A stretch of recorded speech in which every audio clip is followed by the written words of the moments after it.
The Real McCoys, starring Walter Brennan, created by Irving Pincus. Want you to meet the family known as the Real McCoys. That's Grandpappy Amos, the head of the clan. He roars like a lion, but he's gentle as a lamb. And now here's Luke, who beams with joy since he may take Mrs. Luke McCoy. From West Virginia they came to stay in sunny California. Oh, Grandpappy Amos and the girls and the boys of the family known as the Real McCoys.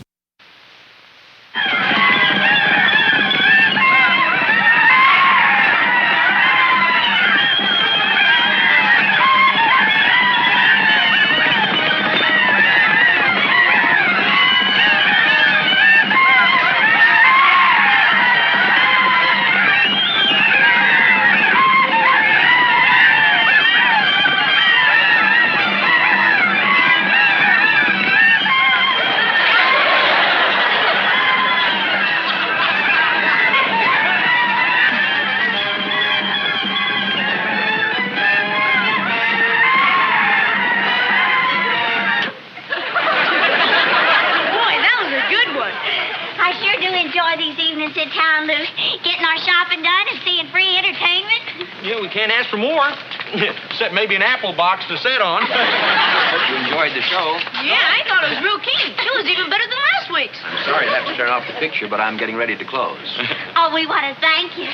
We'll probably be seeing you next Thursday night. You folks sure like television. You ever thought of buying a set? Oh, yeah. There's only one thing stopping us. What's that? Do you live in a fringe area? No, a poor area. I'm afraid we just don't have the money. Oh, now, television sets aren't that expensive. Any family with an average income can afford one. Yeah, well, if our income ever gets average, we'll stop by and see you. Oh, gee. Now, little Luke, we'll get a television set sometime, as soon as we can afford it. What about the $15 from the billboard company for letting them put up their sign? Oh, little Luke, don't be silly. We couldn't buy a set for that. Oh, yes, you could. This one right over here.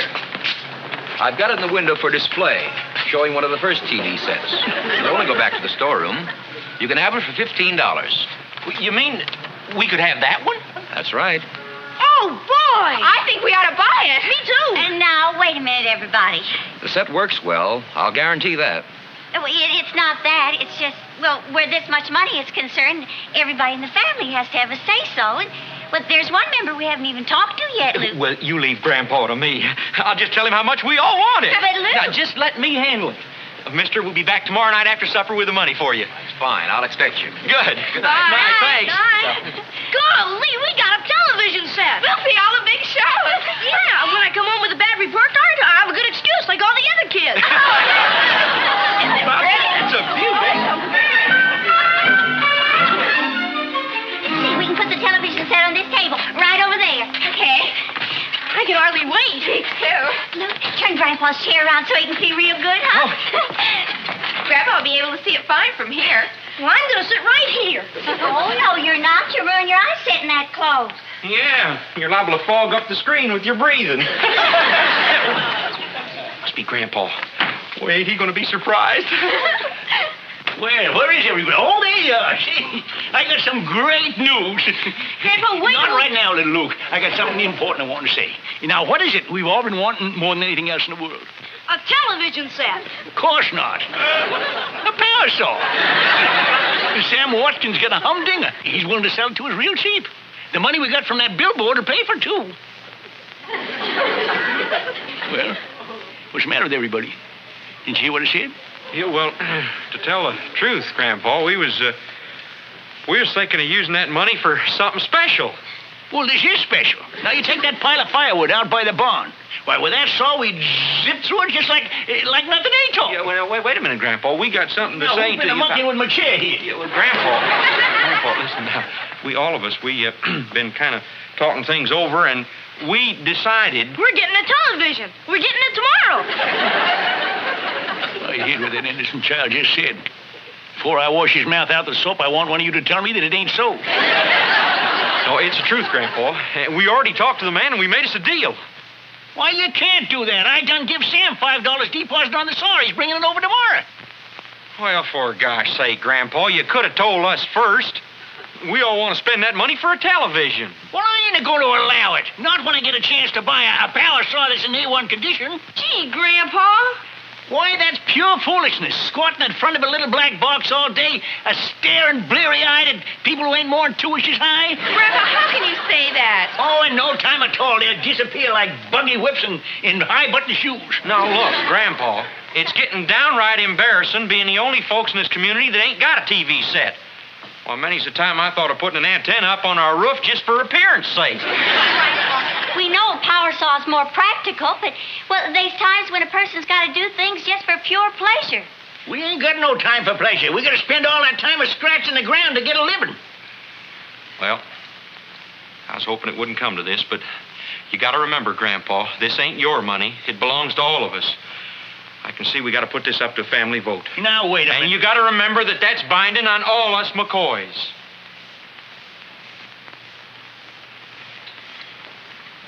I can tell by looking at all of you. I get as much chance in this vote as a worm has in a hen house. There's 2 sides to everything, Grandpa. Well, I'm on the side that's right. Go ahead and take your vote. Well, we're just trying to do what's fair, Grandpa. All right. But first, I want you to all stop for 10 seconds and think over this terrible thing you're doing.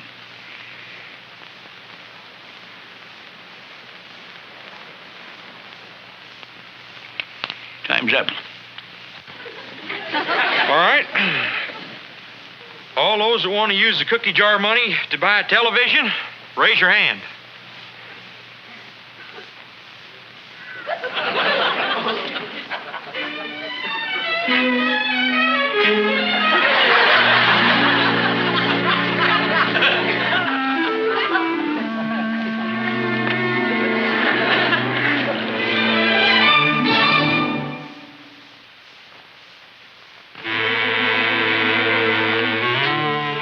Morning, Grandpa. Buenos días, señor Grandpa.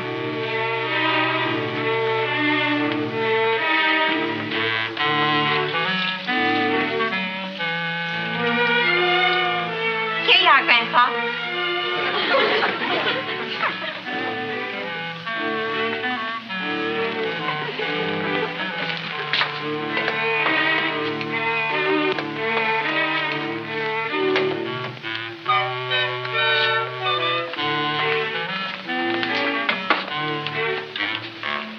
Look, Grandpa, this ain't no way to act.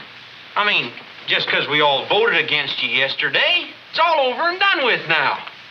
Let's shake hands.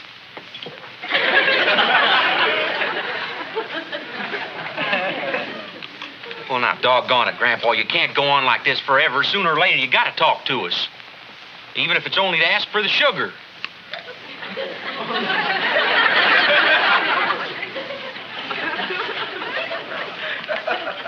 Should I fix the fence this morning, Senor Grandpa?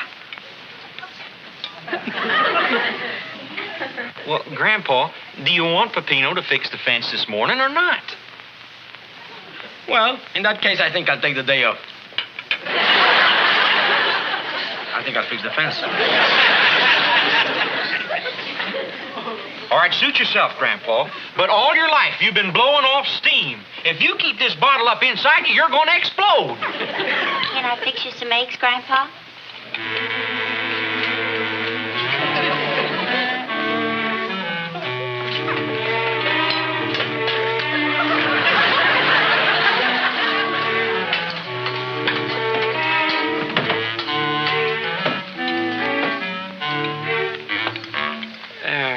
Say, I was listening to one of them college experts on the radio last night. Did you hear him, Peppino? Oh, sure I heard him. What did he say? Well, he was saying that the small farmer can't compete with them big fellas no more. No, it just ain't economical. It's kind of a shame to see it happening. Yes. I guess the small farm must go. You pass the toast, will you, Peppino? Yeah. Well, the handwriting's on the wall. The way things are going, I guess we'll just have to sell the farm for whatever we can get. Oh, I don't think we could get much for this farm. It's in very bad shape. You know, it might be kind of interesting moving into the city. We could all get jobs at the factory.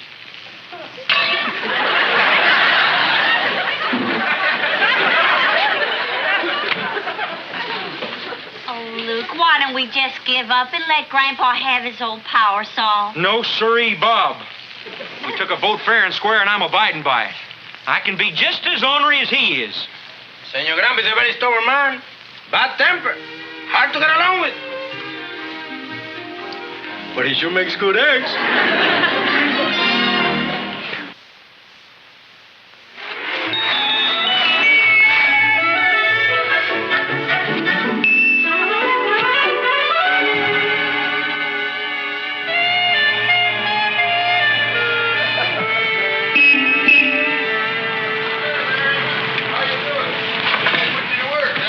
Hi, Sam.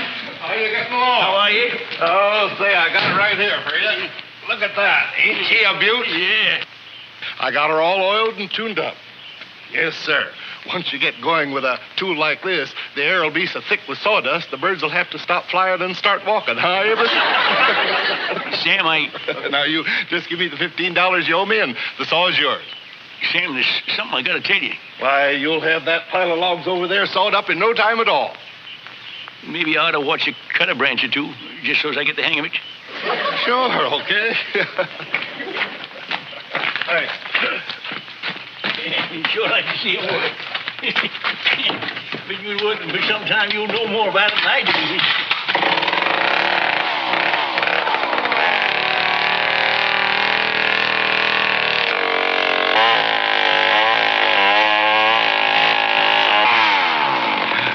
What do you think of that?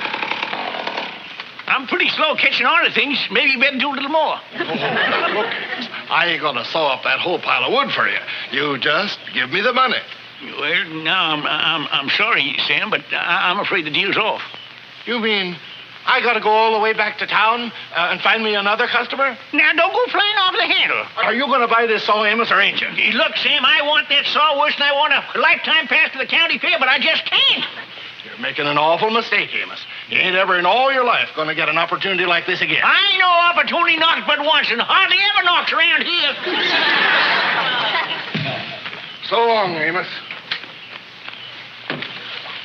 When you get to sweating and straining over that pile of logs over there, you're gonna be awful gosh almighty sorry you ever let that saw slip through your fingers. I know, it's just a torture me to think about it. Let go, Amos. I can't. My brain shot me let go. My fingers don't pay no mind. Sam, I've got to have that saw. Amos, is it a deal or ain't it? You get out and unload that tool out of that truck there now. I'm going to have to unload the cookie jar. I know I'm nothing but a poor, weak, miserable sinner. But once I get that power saw, I'll have a lot more strength to repent.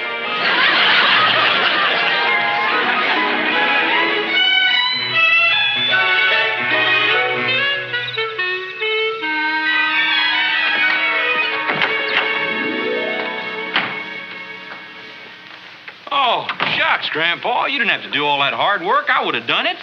Here, let me give you a hand. Must be heavy.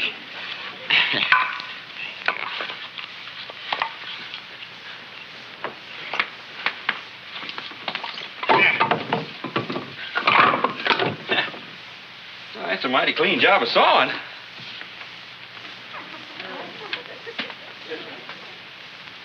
Maybe too clean for hand sawing.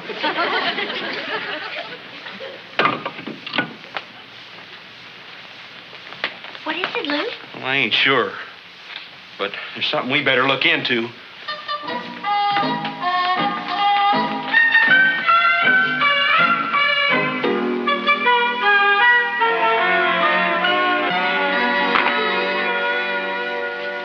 What happened to the money? Well, ask Grandpa. I think he's ready to talk now. Of course I took that money. Anybody can tell me where I done wrong? Go right ahead.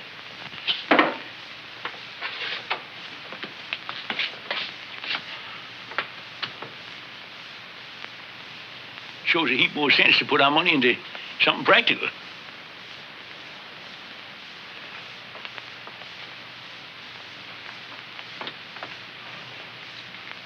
Don't you worry. You're going to get your television sets someday.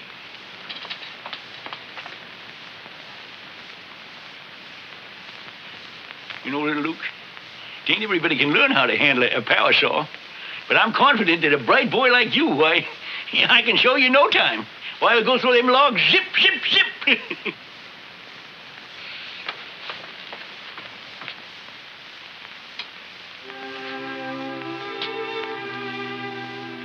Television set would come in mighty handy right now. Sure would like to hear someone say something. Even if they was only 2 inches high.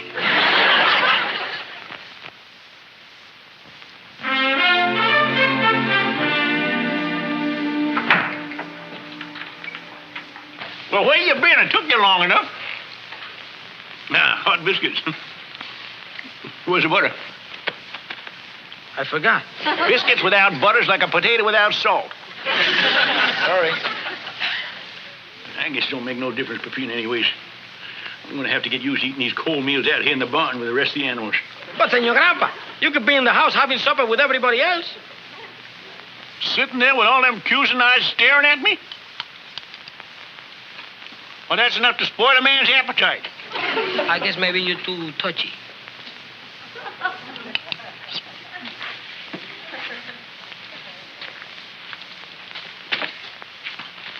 I guess I'll wait out here till they all gets to bed.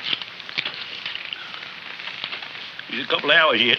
What does the writing say inside the case? Careful now. This ain't no ordinary timepiece. Well, I'll be careful. To my son, from his loving father, May the 5th, 1860. Well, you look pretty good for a man must be...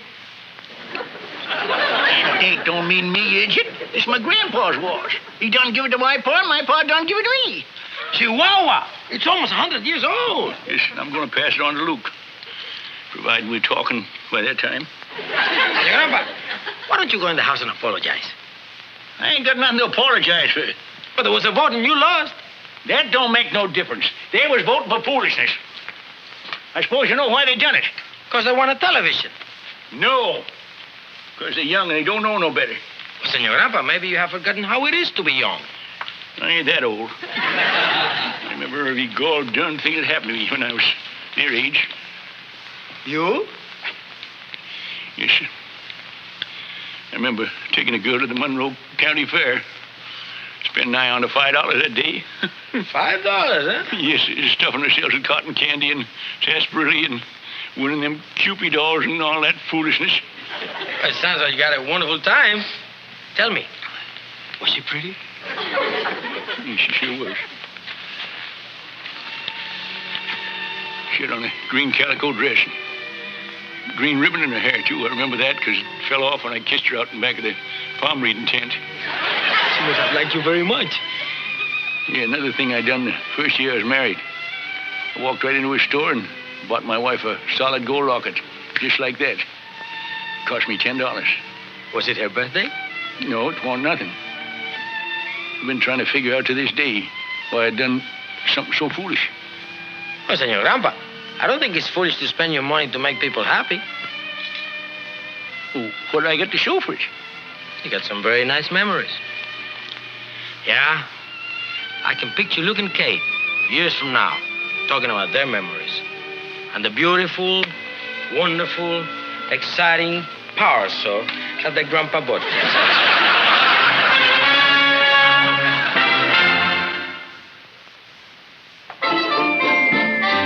It's a funny thing. I used to look forward to a long, quiet evening. Now, since we've been expecting to have a TV set, well, things seem kind of dull. I know, Lou. I got a whole basket full of darning in there. I just don't feel up to it. Yeah. Well, if it wasn't for Grandpa, right now we'd be watching that show with them private eye fellas.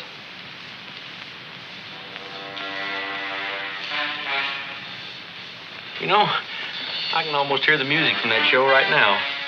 I hear it, too. What's going on?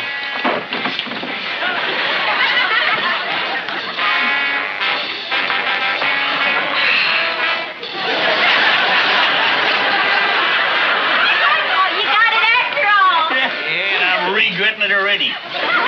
Peter! What is it, Senor Grandpa?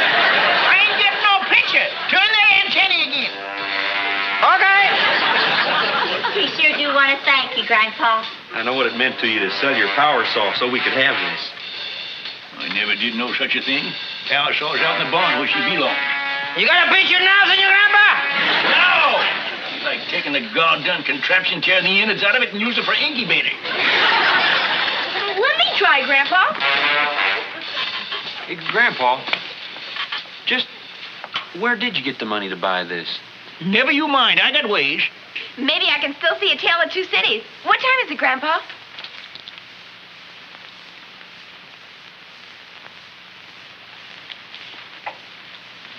What happened to your watch? Maybe it's being repaired. And maybe you sold it to buy the television set. No, I never sold it. I borrowed on it. You mean you pawned that beautiful watch, Grandpa? Well, it don't make no difference. Anything to keep peace in the family. I'll get it back for you, Grandpa. Don't you worry about it now. No, I mean it. Homer Peabody heard about us having that power saw, and he called up and offered me $1 an hour to cut up some logs for him. Oh, Luke, you go see Homer first thing in the morning. Yeah, I'm happy to, because someday that watch is going to be yours. No, A Grandpa. Tale of Two Cities. Grandpa, make him change to Channel 7. I will not. I want to watch Pinker's Kid. Now, children, I think you should watch what the grown-ups want to watch for the first night. Yeah, that's right. There's one of them private eyes on. We can watch one of those A anytime. Tale of Two Cities will be on again. Well, I want to watch Pinker's Grandpa? Kid. Ain't it wonderful? Now, Wonderful. you see that channel Sure. nine? To have a TV set and be able to squabble over it like every other normal American family.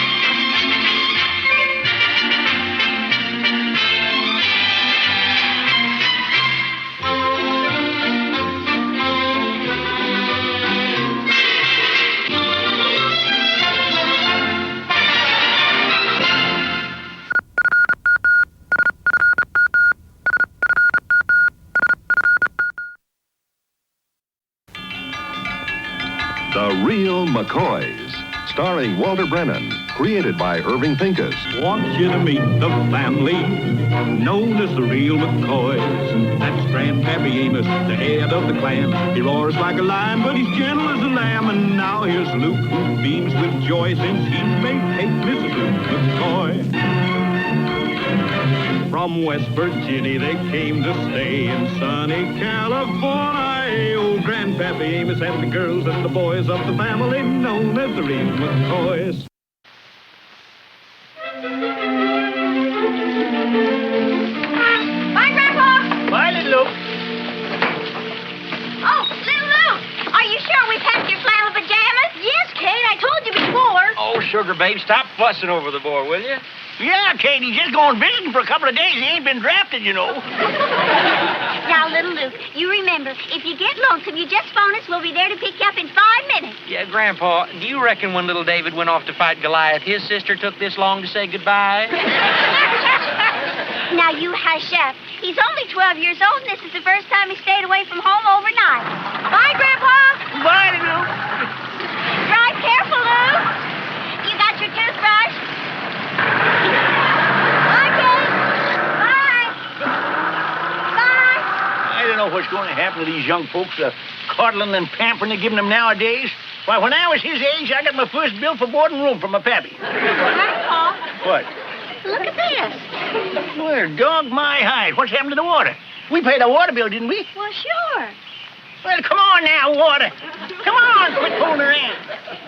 Oh, I bet I know what's happened to it. I bet I do, too. I bet some of y'all who run over that new pipe we put in there. Oh, Grandpa, I told you that was going to happen if we left it uncovered overnight. Well, we couldn't cover it up until the inspector put his okay on it.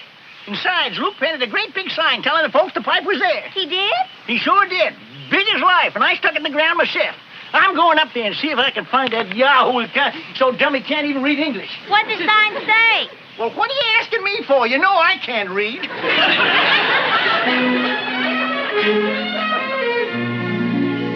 Hello, George. Hi, Amos. Ain't got no time to chew the fat. I ain't the fat chewing mud myself. Anybody at your place and want to use your phone? Yeah, it takes there, but I gotta run and see if I can catch a knothead that ran over my water pipe. Yeah, and I'm late for an appointment. I gotta get me somebody who pulled me out of a ditch that some idiot dug for a water pipe.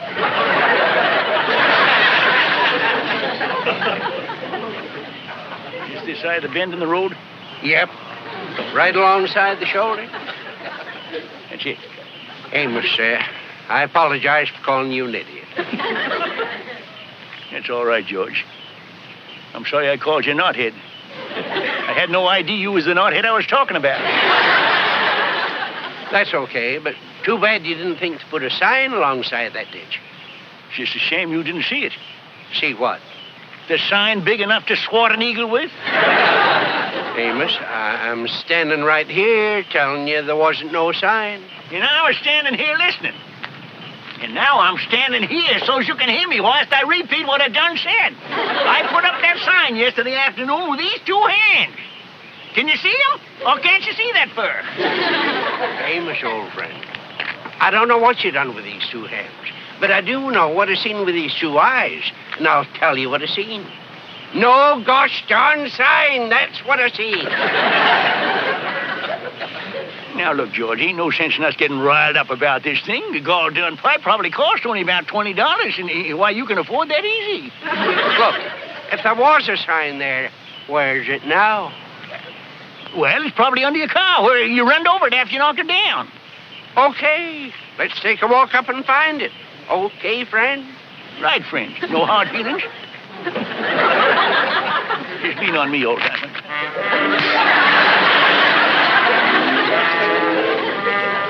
All right, find the sign. Well, like I told you, it's right there where you... It's right there where I what? Where you hit it or thrown it away or chopped it up. Well, you're the only one who know about that.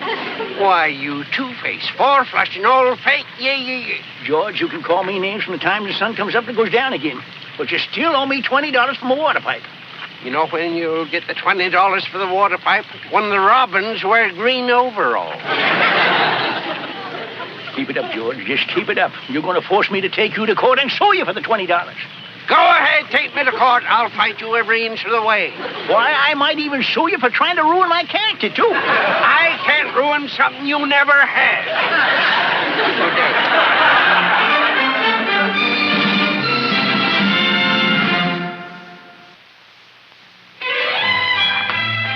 Yeah, it's about time you got back. Where you been dawdling? Oh, I bumped into a fellow downtown, and I just... What's the matter? Something wrong? I'll say there is. My new water pipe is busted. It's going to take $20 to get it fixed. George McMichael ran over it. And that wasn't the worst part of what he done. I was afraid something like that had happened when I seen that open pipe laying alongside the road there without no sign to warn people away. Who said that? Said what? Something but no sign to warn people. Well, that was me. You see, I went up there this morning before I went into town, and I was wondering what happened to that sign that you were supposed to put up there. Must be an epidemic. What? A bad eyesight. First it's George, and now it's you. Maybe the sign wasn't there. Look, Grandpa, are you sure that you put the sign up? No, I ain't sure. I ain't sure that I'm Amos McCoy. I ain't sure that there's a table. And I ain't sure that there's a woman. Simmer down, Grandpa. Now, look, George McMichael hid that sign so he could claim it was all our fault. Now we gotta go get ourselves a lawyer and sue him for the bill. Oh, Grandpa, sue him? Well, now that's just plain ridiculous, us suing George McMichael. I told him that. Look, I don't like this no better than you do, but we can't help ourselves. And I just can't wait to see the look on that lying face when he hears you get up in court and swear that you seen that sign. Oh, now, hold on. Hold your horses, Grandpa. Wait a minute. I ain't going to stand up in court and swear that I seen something when I never. You ain't? Well, it ain't no use, Grandpa. I just ain't going to do it. That's all there is to it. All right. I don't need you to testify for me. Peppino must have seen it. He'll be all the witness I need. Well, I sure hope he did. Well, that ain't important. The real sad thing is to see the McCoy family falling apart like this. Oh, now, Grandpa. To think that I should live to see it end in a kitchen, in a state that warn't even in the Union, when us McCoys was making American history, side by side.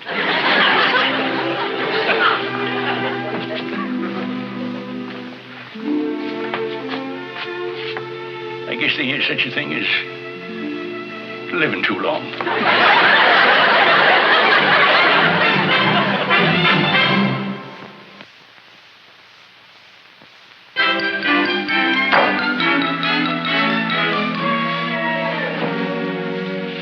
Buenas tardes, señor Grandpa. Well, same to you, Peter McCoy.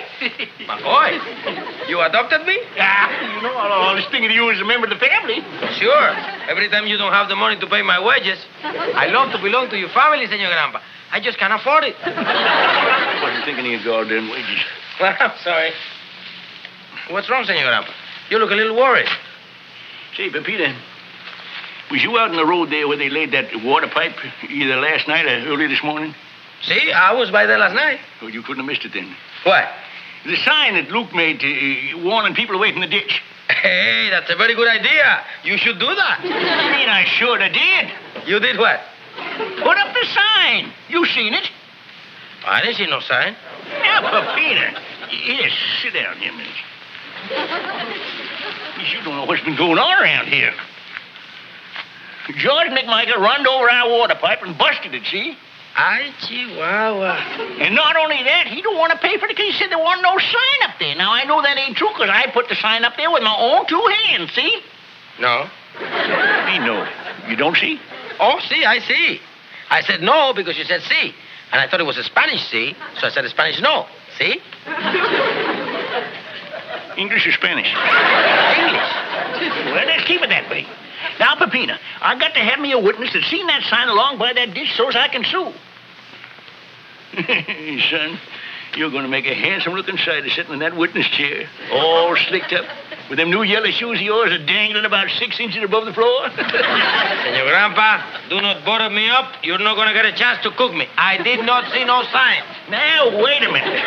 You mean you just don't remember not seeing the sign? Senor Grandpa. Now, don't interrupt. Now, look out there, Peppina. It's last night. See? You walked along by the ditch. You see the pipe now? See, I see the pipe. Now, just leave your eyes a wander a little to the left, see? Now, you see the sign? No. Now, leave them wander a little to the right. Now, you see the sign? No.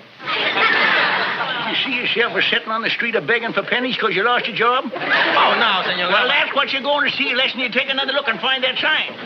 I'm sorry, Senor Grandpa. You can do anything to me. I just cannot go into court and swear to something that is not true. But it is true, and I'm going to lose the whole goddamn case if I don't have a witness, see?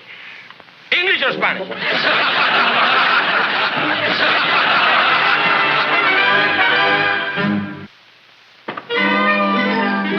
Hi, Grandpa. Where you been?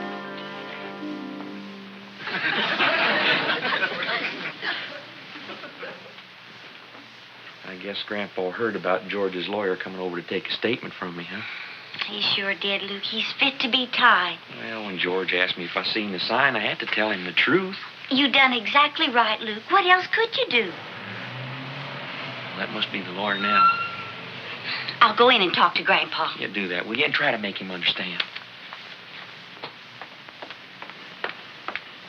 Grandpa. Best not talk to me, Kate. It ain't safe. I know you're mad, Grandpa. Yeah, well, I got a right to be. My own flesh and blood in there, about to give aid and comfort to my enemy. At least wise my enemy's lawyer.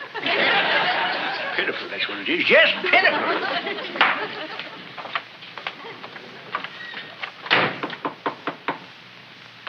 How do you do? How do you do? I'm Miss McLean, Mr. McMichael's lawyer. You're Mr. McMichael's lawyer? Well, actually, my father is. You see, I just graduated from law school last June, but Mr. McMichael was kind enough to say that I could prepare the defense. Well, ain't that nice? Oh, sit down over here, Miss McLean, just to make yourself comfortable. Thank you. Here you go. It's McMichael versus McCoy. Mm-hmm. Mm-hmm. Age? 25. Mm-hmm. And are you married, Mr. McCoy? No, I'm not. Yes, I am. Sure, I am. You know, funny thing, for a second there, it slipped my mind. Kill him. This shouldn't take too long. Yeah, well, don't you hurry now. Now, as I understand it, you told Mr. McMichael that you were in the vicinity of the water pipe last night and that you did not see the warning sign that your grandfather alleges was there. Yeah, that's about the size of it, I'm afraid, yeah. Do you ever wear glasses, Mr. McCoy? Glasses? Oh, shucks, no. No, my eyes is perfect. They're green, aren't they? Well, they're hazel in the sunlight, but they turn sort of partially green at night. Well, that should about do it. Now, I'll draw up the deposition and send it to you for your signature. Yeah, all righty-dighty, Miss McLean. You're the lawyer. I really appreciate your kindness, Mr. McCoy. I'm not very sure of myself yet. Yeah, well, you'll do just fine, Miss McLean. All you got to do is see to it that you get all male juries, and you can't miss. Well, good night, and I'll get that deposition out to you. Yeah, well, I'll be looking forward to it. Night. Oh, that was George's lawyer. Yeah, she took a statement from me. She's a girl. I guess you might call her a lawyeress. Like in poet, a poetess. Like in jackass. Well, you see, her father is George's real lawyer, but he told her that she could handle this case. Well, I don't see how she could lose with such a willing, green-eyed witness. All right, you're mad at me. I can see that. Oh, I'm not mad. I'm not mad at all. But it is a little disgusting to see a boy go against the grandpa that's raised him. Well, now, Kate, what are you talking about? Well, that poor old man is outside there, sick at heart, and you're in here giving aid and comfort to his enemy's lawyeress. Well, now, look here. I might have give her a little aid, but I give her no comfort whatsoever. She twisted you around her finger like you was taffy. She did no such a thing. So you didn't see the sign your grandpa put up there with them parsley green eyes of yours? Now, listen, Kate, you told me yourself that I couldn't swear to something that I wasn't sure about. No, but a fancy lady lawyer comes around and you're ready to swear it wasn't there and your grandpa's a liar. Oh, now, Kate, be reasonable. That ain't true at all. Oh, so now your wife's a liaress. I am your wife, you know. The one that keeps slipping your mind. Now, Kate, honey, listen to me. I ain't got time to listen. Well, that's just as well, because I ain't got time to talk.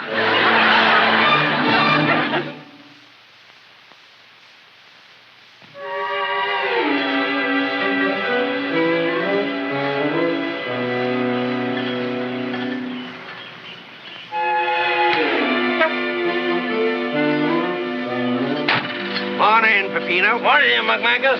Morning, Luck. Morning, Kate.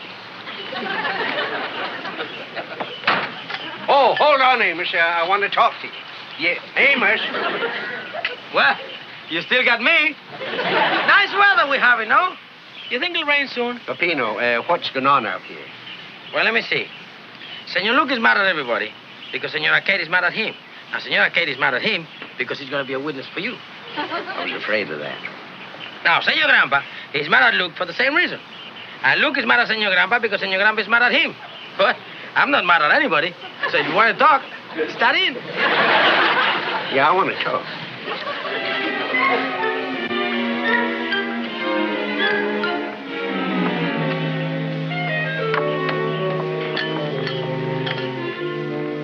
You chickens want some idea as to what I'm going through. Just imagine, you're laying an egg and hatching it and then protecting it and having it jump up and splatter all over your face. In there. In there. No, I ain't, so don't come in. Amos, listen to me. Do you realize what's going on out there? Your whole family mad at each other, split wide apart? Now, look, I ain't going to court with my best friend and see a family fighting with each other over $20. Now, don't you be stubborn. I'm going to give you the money right now. Now, don't you pull your pocketbook out here. I don't want no charity from you. We'll fight this out in court. Luke will testify for you, the judge will decide, and that's that. Bless you, ornery old hide. Luke ain't gonna testify to nothing.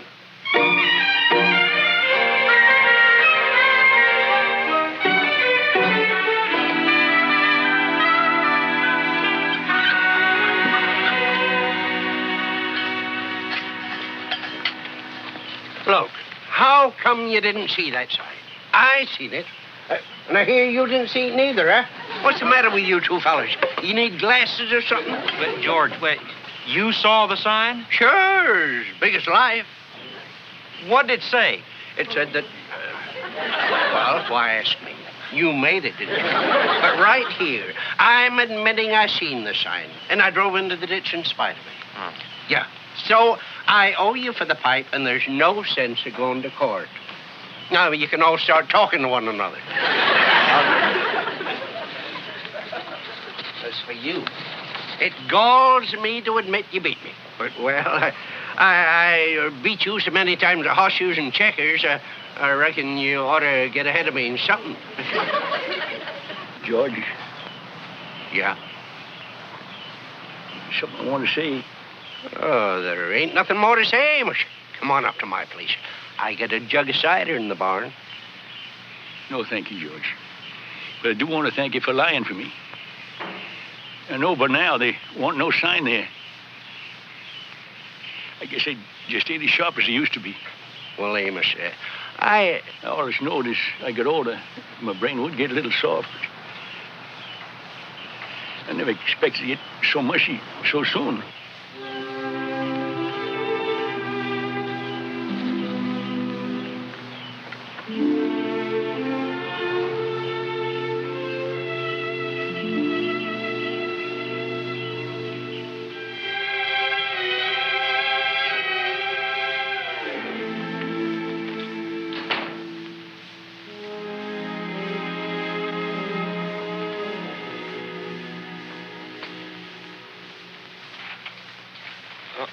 What's wrong, Grandpa?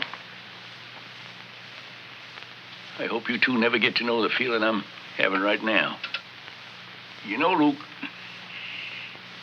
I could swear I put that sign up out there. Oh, the sign.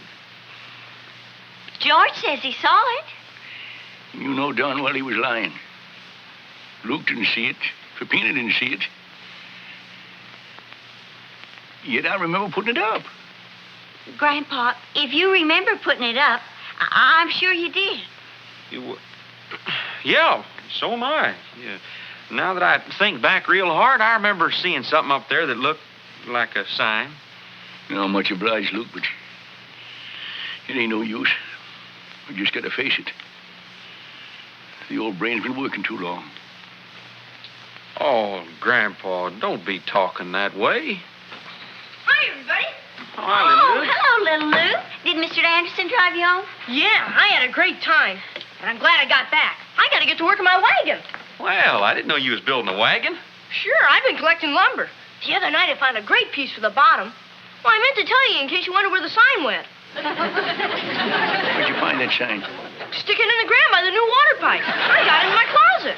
You took that sign? Oh, little Luke, you never should have done that. You don't know how much trouble you've caused around here. And without saying nothing, why, I ought to spank you good for that. Now, wait a minute, Luke. Anybody lays a hand on this boy's got to reckon with me.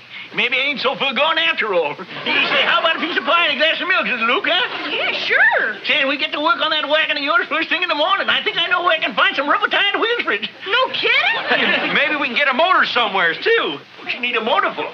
He's got a good, strong young grandpa to haul him around, ain't he?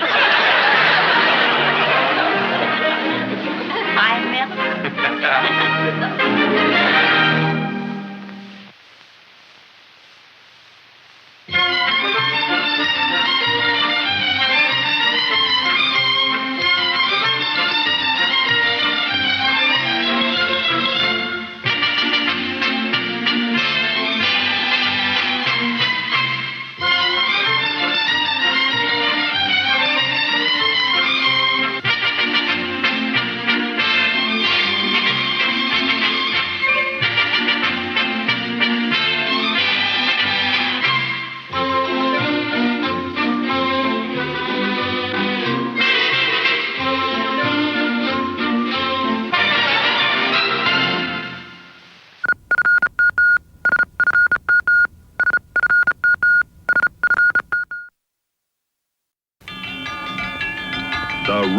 McCoys, starring Walter Brennan, created by Irving Pincus. Want you to meet the family known as the real McCoys. That's Grandpappy Amos, the head of the clan. He roars like a lion, but he's gentle as a lamb. And now here's Luke, who beams with joy since he made hate Mrs. Luke McCoy. From West Virginia, they came to stay in sunny California. Old Grandpappy Amos and the girls and the boys of the family known as the real McCoys. Howdy, Luke. Well, evening, George. How'd you make out? It's official. Good. I turned in my petition with 50 signatures. And as of now, I'm candidate for town council. Well, that calls for saluting. Congratulations, Councilman. Thank you, Amos. The best of luck, George. I'm sure you'll do a fine job. Hey, Kate! Kate! Oh, howdy, George. Yeah, he done it. He's now an official candidate for town councilman. Well, congratulations, Councilman. Oh, not fast. I ain't elected yet, but sure sounds good. Councilman McMichael. Yes, sir, them words was born to be together. And don't you worry about being elected. Why, with us McCoys behind you, it's a sure bet. That's right. We're going to help you all we can. You got my vote.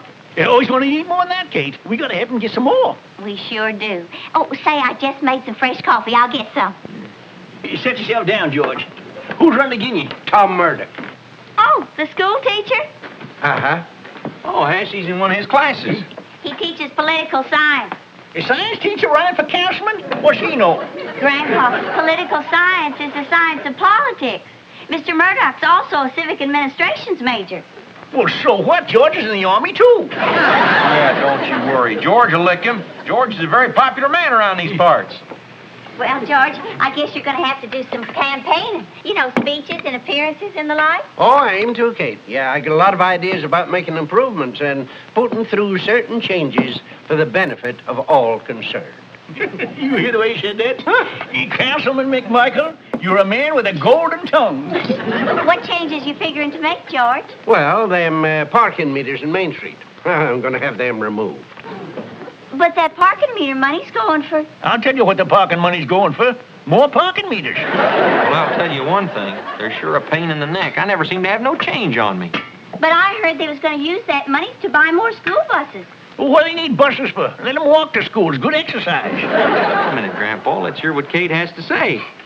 Well, Kate's a woman, and women don't know beans from politics. Grandpa, what about them suffragettes? I don't want no dessert. Now, Kate, if you be so kind, we got work to do. Well, now, let's get down to George's platform. Yeah, you know, George, Charlie Douglas is always complaining about no place to pitch horseshoes in this here town. A big issue, Amos. A big issue. Place to pitch horseshoes. Where would you put the horseshoe courts, George? Well, let me see. How about the northwest corner of the town park? There ain't nothing there now. Good idea, Amos. Wait a minute now. Yesterday you was saying something about putting up a bird bath in that corner. Yeah, so I was. Wouldn't want to pitch horseshoes fast drinking bird. Well, if you can't have both, at least you can have one. Luke, Yeah, sugar babe? would you come in here a minute and get some cookies for George and Grandpa? No cookies for me, Kate. Well, they're nice, fresh molasses cookies. No, I guess not, sugar. Molasses, cookies? We'll get you some later, George. You will have some later, sugar babe. Well, if I'm going to have molasses cookies, I'd like to have them now. You see, once my tasting buds hear them words, it's hard for me to think about anything else. All right, go get them, Luke. You know George's buds. Now, George, about the bird bath. Where are the cookies, sugar babe? I haven't got any. What? Luke, I just called you in the kitchen so as I could talk to you. Now, if George wants to get elected councilman, and goodness knows we want him to win, he's got to deal with bigger issues, like the school bus problem and a new library. Well, what's wrong with the library? It's got books, ain't it? Not nearly enough. If you'd come to PTA meetings with me once in a while, you'd know a few of these things. Well, maybe you ought to go in there and tell George and Grandpa. Look, can't you just see Grandpa accepting IDs from me? Now, why don't you tell him? Well, now George and Grandpa got a lot of respect for you, Luke. They think you're a real smart man. Hey there! The councilman's mouth is watering for them cookies. Coming right up, Grandpa. Well, what are you going to do for cookie, Sugar? Well, I'll put some soda crackers in this bowl. And I want you to go right in there and give them your ideas on the school bus problem and the new library. Yeah. My ideas? Sometimes you just run yourself in the ground. I swear you don't know your own words.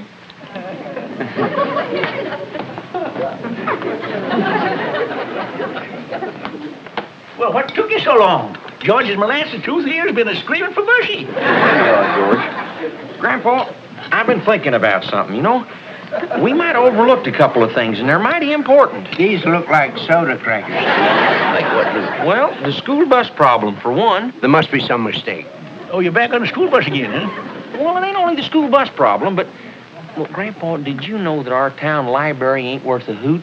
Now, maybe that's what George ought to be talking about. Molasses cookies are brown and gooey. Yeah, fellas like Charlie Douglas and that crowd cares a hoot about school buses and libraries and such like. They don't. But them's your voters. These are soda crackers. PTA, Grandpa. Oh, PTA. That's a cake word. It is not. It ain't that I don't like soda crackers, but I was geared for molasses cookies. I know a cake word when I hear it. Now, she got you out there, so you'd come back here and bring it up now, didn't she? I know my own mind. But you don't know it well enough, Luke. Doggone it, Grandpa. You got me all confused. George, straighten the boy out, will you? There ain't no doubt about it, Luke. These are soda crackers.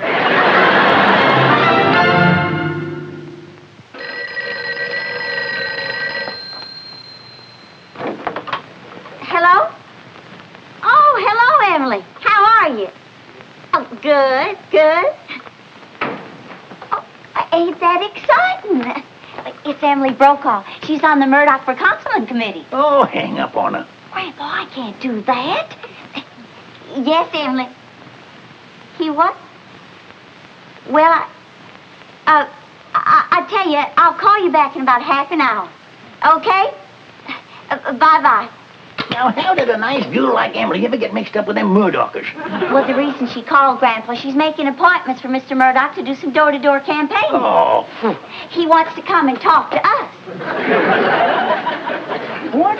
Well, he's going to be in this area tomorrow evening. I think it might be kind of interesting to hear what he has to say. Positive. No, General Grant didn't invite General Lee for no tea and crumpies, did he? That's the American way, to listen to both sides, and then each individual makes up his or her own mind. Well, us three is voting for George McMichael, our long-lasting friend, our neighbor, and our candidate. Grandpa, you ain't afraid to listen to Tom Murdoch, are you? Huh? Afraid he'll sway you away from your friend George? Have my politicking mind changed by a man's schoolmarm? Huh. You can have one more guess on that, Mrs. Catherine Purvis McCoy. Now, Grandpa, there ain't no need to get nasty about it.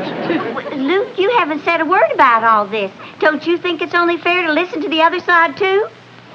Well, it won't do no harm just to listen to Tom Murdoch, just for the courtesy heck of it. Well, of all the backstabbing, two-timing, turncoating, why, you know better than a goddamn traitor. Grandpa, I'm your grandson. They make mistakes in hospitals, you know.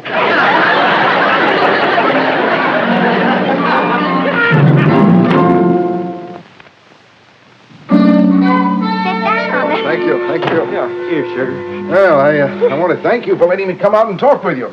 Well, like Kate'd say, that's the American way. Well, that's very nice of you. Now, as you know, I'm a candidate for town councilman.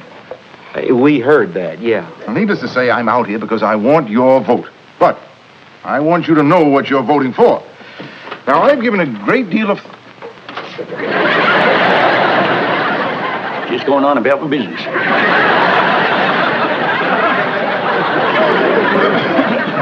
Well, as I was saying, I want you to know what you're voting for. Now, I was raised in this area, born and brought up on a farm, so I know the farm problems.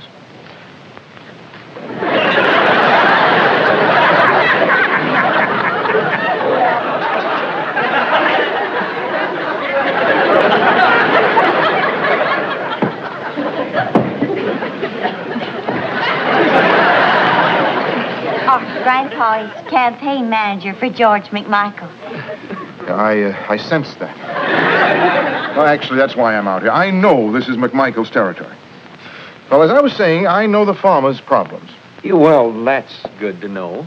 And coupled with that, I was a civic administration major. Therefore, I think I can truthfully say that I'm well equipped for the post. It would seem so. For one thing, I'd like to put through a bill to establish a permanent fire department instead of volunteers. Another issue is all this talk about the parking meters on Main Street. Oh, yeah, the people don't like them. No, they want them out of there. Mainly because they don't know what the meter funds are going to be used for. Well, just what are they going to be used for, Mr. Murdoch? Well, there are many projects. Now what?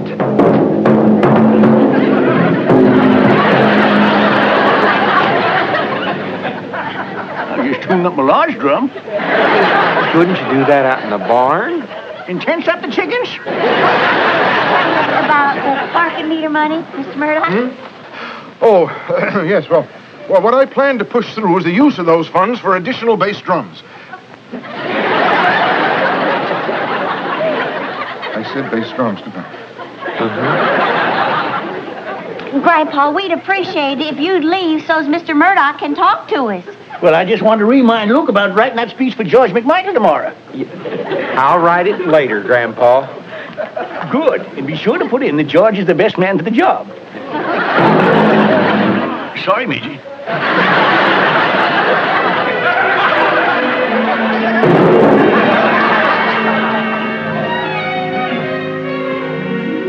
Ladies and gentlemen, George McMichael, as you all know, is a friend of the people.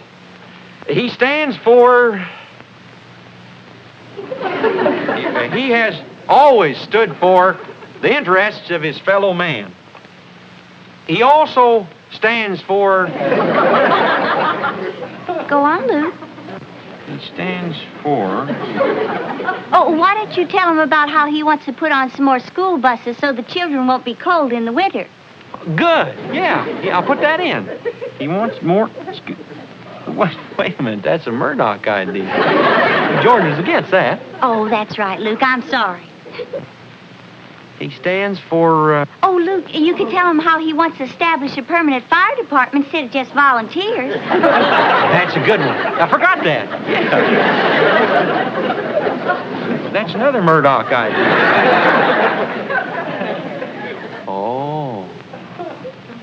Oh, I see what you're doing. What am I doing, Luke? You're just trying to confuse me, because all of Murdoch's ideas are better than George's. That's what you're trying to do. You thought you had me fooled, didn't you? Luke, you know what you just said? Mr. Murdoch's ideas are better than George's.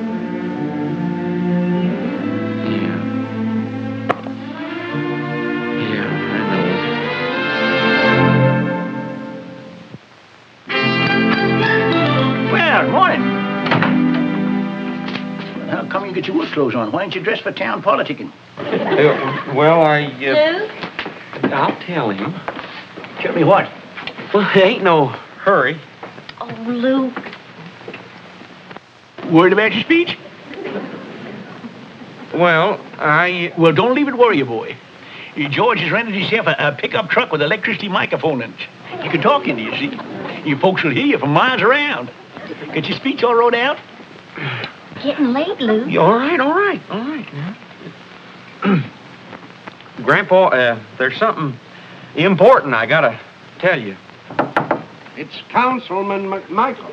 Come on in, George. Well. Howdy. Look, you ain't dressed for town yet? Come on, we're going to be late. Well, George, like I started to tell What's Grandpa... in the packages, George? Candy? No. Look, this is for you. No, George. Not for me. Go ahead, ain't gonna bite you. A nice new necktie, hand-drawn. In token of my appreciation for helping me with my campaign and speaking on my behalf. Amos, something for you. Me? Yeah, I was gonna give it to you later. It's garters. Maybe you don't want to open it in front of Kate. Well, now, George, now, ain't that the nicest thought you ever heard of, Luke? Now, there's a real friend. I just don't know what to say. Don't say nothing now, Luke. Save it for the microphone. See, get out of here. The truck's out front. Yeah. Come on, Luke, come.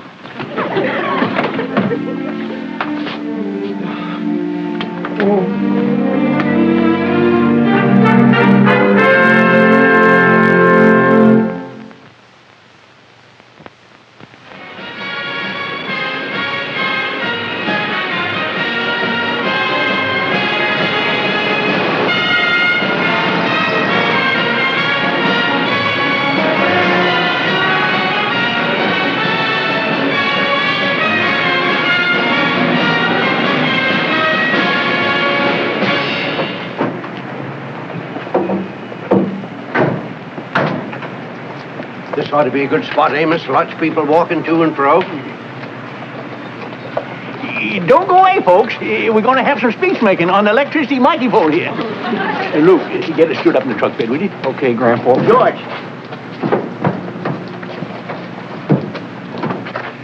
All set, George? Set as I'll ever be, but I'm sure nervous, Amos. Talking out loud in front of a lot of people, Don't leave it through you. Why, as soon as they get a look at the color of your golden tongue, why, you'll have right in the palm of your hand.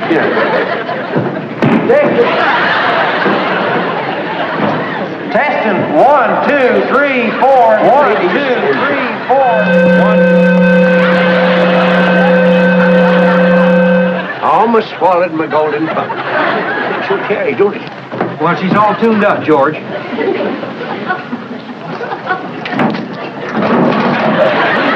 George.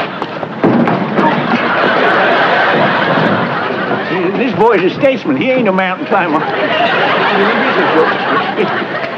Ladies and gentlemen, my name is... 1, 2, 3, 4. At least I know he's going to hit the figures. Ladies and gentlemen, my name is George McMahon. I've lived in this area for going on 42 years. And I know most of you, but the short 42 years I've lived. Keep on talking, George, in your natural tones, but good and loud. As I was saying, this community has been very good to me. And I think it's about time I did something to be good to it. See, how you already with your speech? Get all wrote out? Some of you have preferred... Well, Grandpa, I know it's a little late to be telling you this, and I feel right sorry about it, but that you, as my fellow I just can't go through with it. Would appreciate having... What did you say? Well, I tried to tell you at breakfast this morning, Grandpa, but then George come in and I have devised a scheme. Well, I just can't do it. You see, me and Kate, we decided that Tom Murdoch is the best man for the job. Well, that's the gall-darndest. So, I always... George is our friend. You can't vote for Tom Murdoch. Ladies and gentlemen, I was about to say... You and Kate is nothing but low-down traitors, Luke. Grandpa, you just don't understand. I like George very much. He's our best friend. But he ain't the man to be councilman. Tom Murdoch's the best man for the job. So what if he is the best? George is our friend. Well, I think we got to pick a man for his qualifications, not because he's our best friend. Tom Murdoch's ideas make good sense, Grandpa. He seems to have his finger on every one of this town's problems. He knows his business, believe me. He's got a good political education. He's a good talker. He's got all kinds of... Calling you nothing but a lily-livered, snake-crawling, low-down...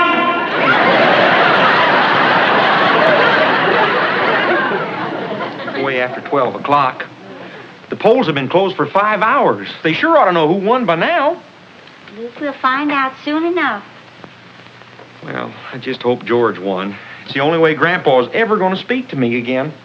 Now, Luke, it wasn't your fault the microphone went on. It was the most embarrassing thing I have ever been connected with. It was just terrible. Oh, it's Grandpa. It's Grandpa. Oh, just pray that George is our new councilman. I swear if he ain't, I'm going to leave home.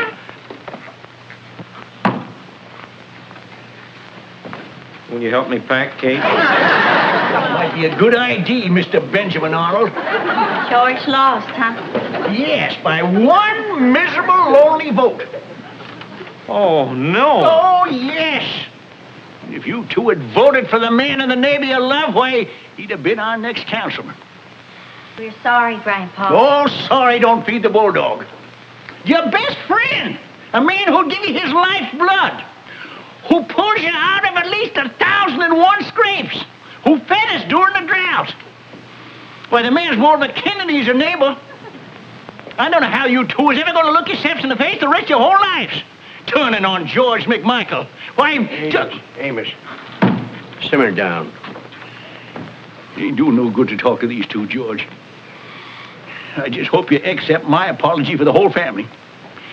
Why, I can feel the shame of it from the top of my head to the tip of my toe. Oh, don't be so hard on him, Amos.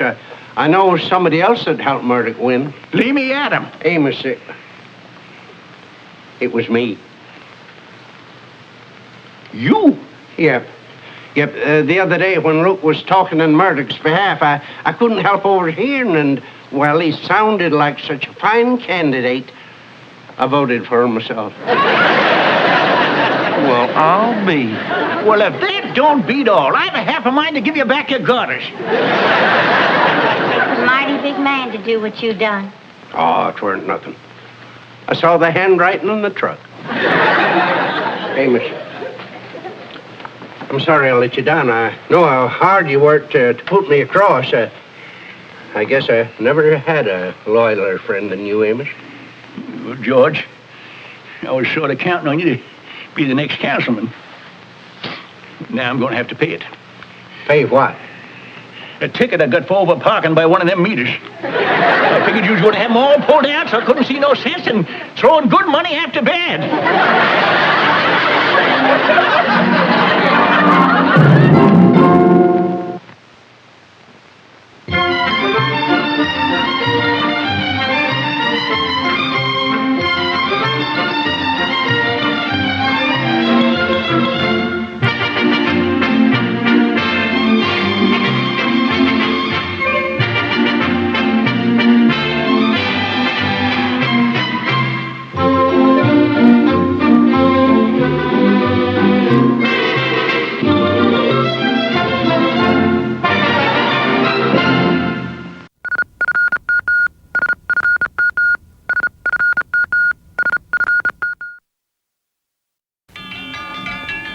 The Real McCoys, starring Walter Brennan, created by Irving Pincus. Want you to meet the family known as the Real McCoys. That's Grandpappy Amos, the head of the clan. He roars like a lion, but he's gentle as a lamb. And now here's Luke, who beams with joy since he made Kate Mrs. Luke McCoy. From West Virginia they came to stay in sunny California. Old Grandpappy Amos and the girls and the boys of the family known as the Real McCoys.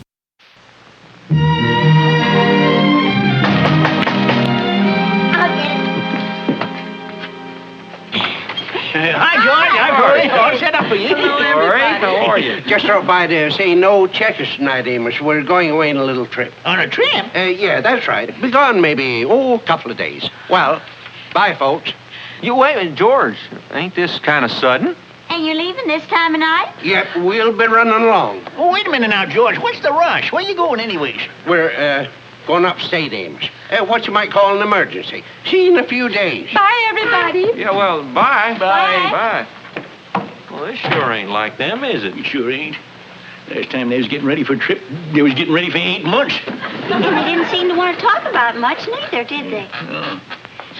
George, don't you think we should have told them? No, Flora. When you've got a relative like Cousin Naomi, this is something you got to try and keep quiet. But I don't feel right about making such a mystery of it to the McCoys. Don't worry about it, Flora. You just be thankful. Uncle Zach phoned us and told us she was heading this way.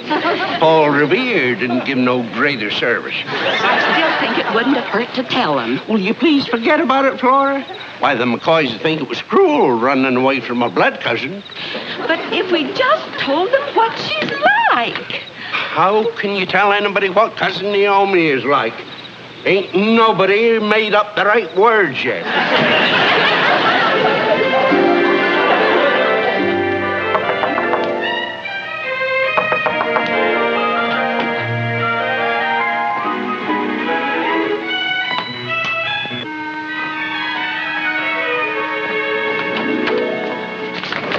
Grandpa, put that gun back. A thief ain't gonna knock. I ain't going around here this time of night.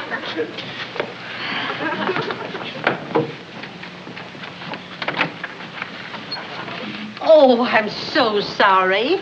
Got you all up, didn't I? Well, these ain't our work clothes, if that's what you mean.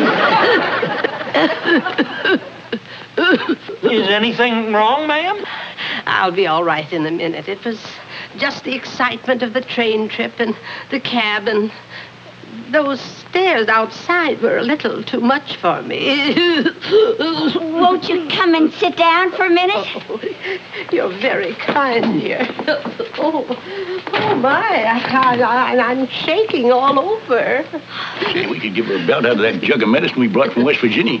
That'll take the quivers out of her. No, I'll be all right in a moment. Look, ma'am, I don't mean to interrupt your suffering, but what are you doing here? Well, I was next door at the McMichaels' house, and it was dark. And I wondered, as you're their neighbors, do you know where they went? Well, they just went on a trip tonight. Oh, no. Oh, this is terrible. Why, I'm their cousin Naomi. Naomi Vesper from Indianapolis. Your cousins? Well, happy to meet you. Well, George and Flory's the best friends we got in the whole world. Of all things.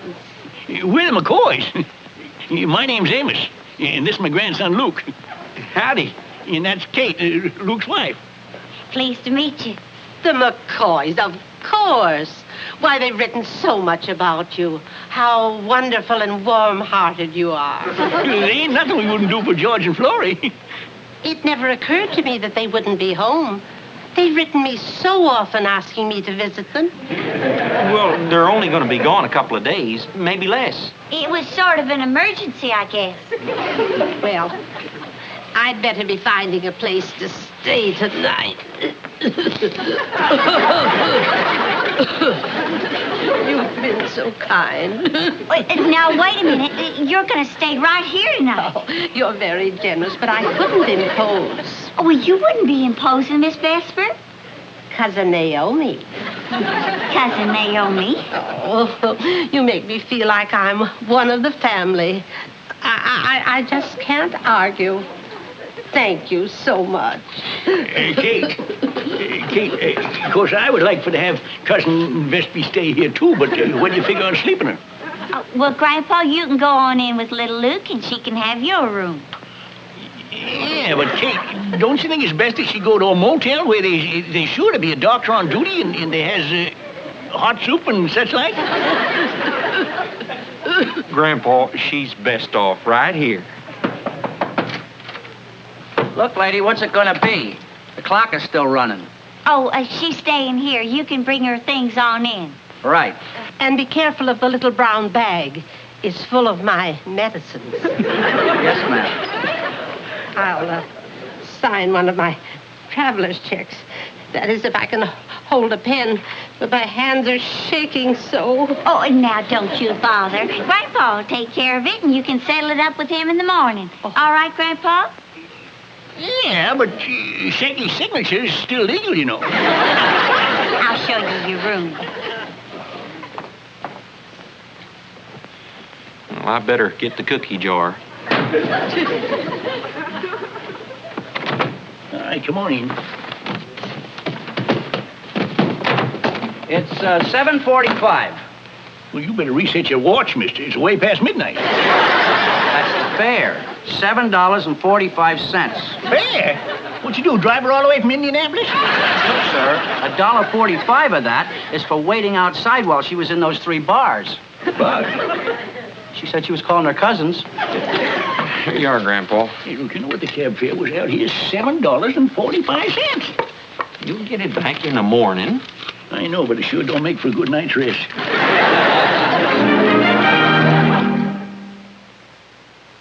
Judy asked me a question, but I didn't tell her the answer. Well, good morning, everybody. Morning, Grandpa.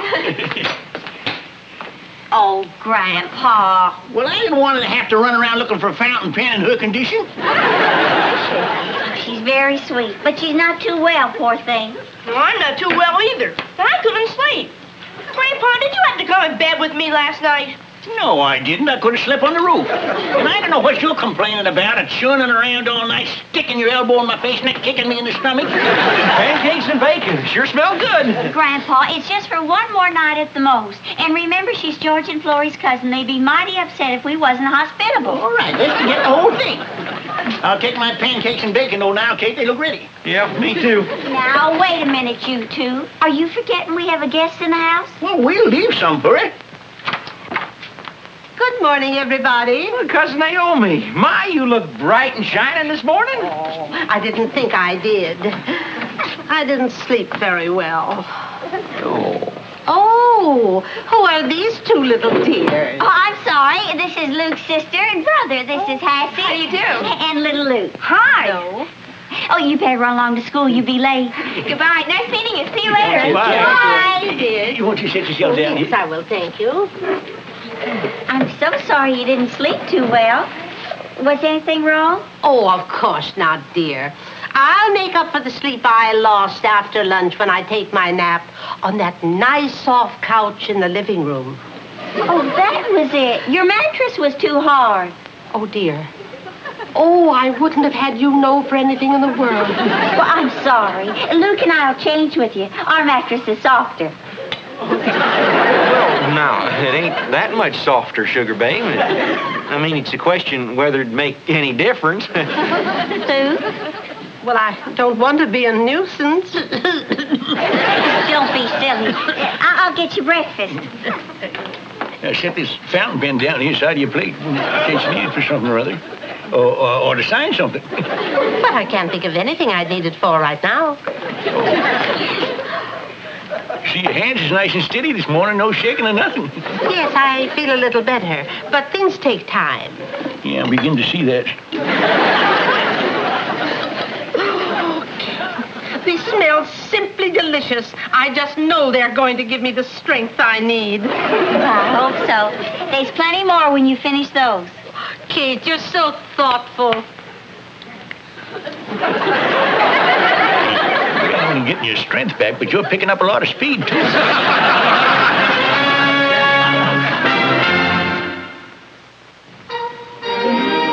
there ain't no more coffee left. Oh, I know, Grandpa. I'll make some fresh just as soon as I finish letting out Cousin Naomi's dress. You better leave it out an extra inch. She ain't through but half a sandwich. Oh, Mr. McCoy, I can hardly wait till George and Flora come back so I can tell them how much fun you people are. I can't wait either. Shine on the shoes you asked me to, Cousin Naomi. Oh, you are a good boy, little Luke. You've earned your quarter. Little Luke, you didn't ask for a quarter, did you? No. Of course he didn't, but when a boy works, he should have money. And I'll get you your quarter right now. Where did I put my purse? You mean the one with the traveler's checks in it? Don't worry. You can give it to him some other time. That wouldn't be fair. Kate, I wonder if you would mind, Of course. And little Luke, just take a quarter out of the cookie jar. Are these all the dresses you meant? Oh, well, dear, I didn't mean so many. Although they all do need letting out at the seams. But I wouldn't feel right, Kate. Oh, that's all right. I'd be happy to do it. Thank you, Kate. And you too, Hassie. Oh, you're such a thoughtful girl. It's nothing, really. No charge at all. Well, I think I'll run along and take my nap, so I won't bother you while you're working. Well, I brung it, Cousin Naomi. You brung what? I brung her cough medicine and her bottle of soda water. They sure charge a lot at that drugstore. Yes, I paid $3.45 for them two little bitty old bottles. Why, that's highway robbery. I never paid more than $2.95 for it anywhere. You better grab it, Luke. You'll never get a better offer. I had to pay you all cash for it, too. I'm very glad you did. I don't approve of charging things. I'm going to take my nap.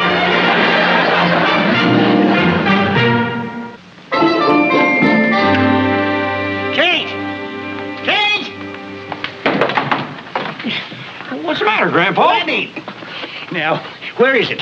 Where's what, Grandpa? You know what I'm talking about. Well, I haven't got the faintest idea. Me neither. I've been saving it for the first cold night. Now, where is it? What is it? Oh, it. Yes, it. What's it? Where is it? Grandpa, you said yourself it was cold, and she's kind of feebly, and you wouldn't want her to catch pneumonia or nothing. Oh, no. Oh, no what? Grandpa, she didn't have nothing warm. Well, how dashed you? How double dashed you? What dashed she? My brand new nightgown. See that Vespi woman wears. Grandpa, she didn't have nothing warm to wear. I never had a chance to break it in. Well, this does it. Hold on, Grandpa. Wait a minute. No, wait a minute. Grandpa. Now, Grandpa's right, because right now I want my nightie back again. Well, look, it's nighttime. Can't we wait and talk about this in the morning? And leave her sleeping my longies whilst I shiver my shorties? Never. Now, Grandpa, simmer down. I ain't going to simmer down. There ain't nothing going to make me simmer down. Why, that mealy-mouthed woman is the most aggravating female leech I ever seen in all my born days. Ever since she come a-whining into our lives, we ain't had a minute's peace. All right, go ahead, insult her. Go ahead, throw her out. Well, it's about time you was on my side. But if you do, George and Florrie ain't never gonna speak to you again. And you know how that'll pain you. Kate McCoy, you got a twisty mind and a twisty tongue to match. But you ain't getting around me this time, because she's going out, and I made up my mind to it. Grandpa, you can't throw her out in the cold. Full of a cough medicine, she won't know the difference. I made up my mind, and this is the way it's going to be. Don't open it, Luke. It might be another cousin. George and Flora. Just in time, too. I got a lot to tell him. Wait a minute, Grandpa. Just a second, George. Now, Grandpa, it's all over and done with, and there ain't no point in saying anything. Naomi loves them, and they love her, and it'd make things a whole lot more pleasant if they was to feel that we like her, too. Kate's right, Grandpa. There ain't nothing to be gained. Well, all right, just so long as she gets out of here. Hi, Amos. Hope I didn't get you up. We saw your light. George and Florrie. Well, you're the most welcome sight I ever seen. George, old boy, I love every wrinkle in that pruny face. There's one thing I want to tell you, I never told you before. You're beautiful. He's sick. No, I ain't. I'm just so all fine glad to see you. You too, Florrie. Oh, welcome home. Well, I'll go away more often. Amos, I got a little present for you. Special-made bonbons. Well, thank you. We got a special present for you, too. You get a present for us? Yeah. I really hate to complain, but it's getting late and I want to sleep. And Cousin Naomi. George! There's your present.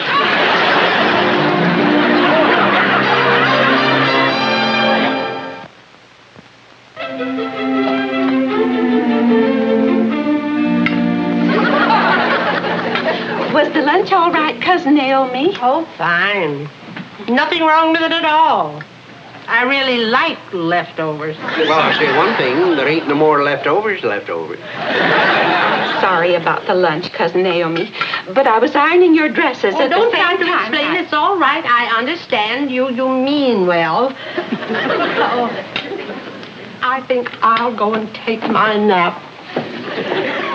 Oh, did I tell you how nice the McCoys were to me when I took my nap?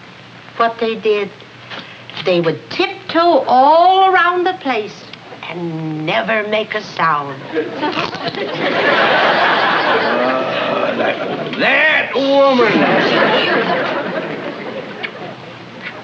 What are you doing? Well, I could burn down the house. If I can get rid of her that way, it'd be worth it.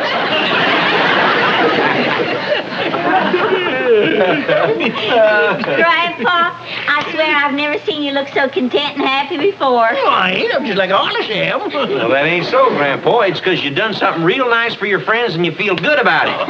No matter how you try to hide it, there's no more satisfying feeling than helping friends and knowing they appreciate it.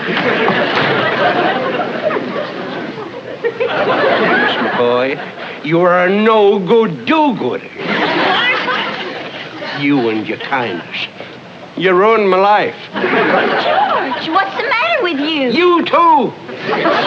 Understanding, sympathetic people like you that cause all the trouble in the world. Don't you dast call my wife understanding. You and your kindness, you're as bad as the rest of them. Uncle George, I ain't never heard you talk this way. If it wasn't for you, I wouldn't be shining shoes. I smell a rat. One that drinks cough syrup. What are you talking about, Grandpa? Amos, when my cousin knocked at your door, you should have done what any normal people would do. Throw her out in the street. But you didn't. Oh, no, so I'm stuck with her for life. George, we thought she was a special relative. We just did it to help. Well, she told us that you loved her. Her? To put it mildly, she's the most... She's... I guess I can't put it mildly. Well, she's still your relative, and I'm going to send you a bill for every goddamn cent we spent on her. Now, there was $7.45 for a cab fare, $3.45 for cough medicine, 25 cents for soda. Now, look, Amos. You're responsible for keeping her around these parts. Now she's got her clutchy hands on us. So it's up to you to help us to get rid of her. I'll do no such a thing. Amos, you seem to forget the favors I've done for you, like warning you your tool shed went on fire. And what about the time I pulled you out of the mud flats, huh? And saved your life? You was being suctioned under. Well, a little thing like that ain't no call for me to save you from Cousin Naomi. What about the time I saved you from that mad bull, huh? When he had you up against the fence and was getting ready to gore you and...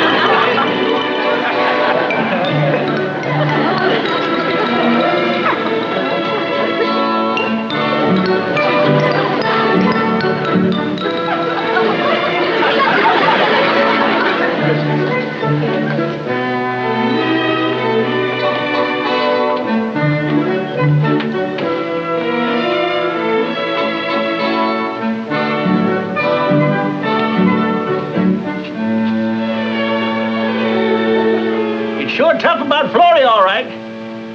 Yeah, I don't know what I'm going to do, Amos. The doctor said that Flora don't dare lift a finger for months. The big question is, who's going to take care of things around here? Yeah, the cooking, the scrubbing, the cleaning. There's a lot of heavy work to be done around here. Yeah, and I don't know who is going to do it. Well, I got an ID. Who? Cousin Naomi. Hey, Cousin Naomi?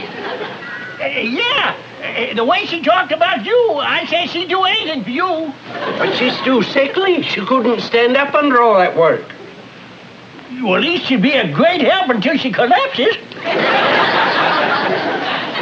You hear anything, Amos?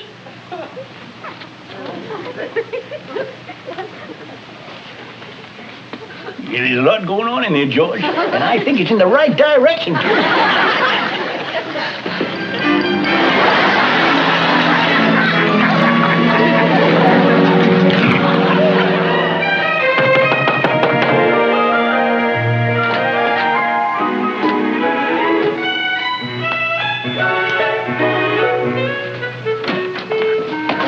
Grandpa, how many times have I got to tell you? A thief ain't gonna knock. I paid you once. Look, I'm sorry, but I ran out of gas in front of your house, and I got a passenger. What are we supposed to do? Well, I was wondering if I could use your phone, to call the garage. Uh-oh, they're closed now. Well, wait, I'll tell you what you do. Why don't you leave your cab here and borrow our car and bring it back in the morning? Here's the key. Oh, no. But McCoy drives that car. Grandpa, did you hear that cough? Here's the key. I just made you an honorary McCoy.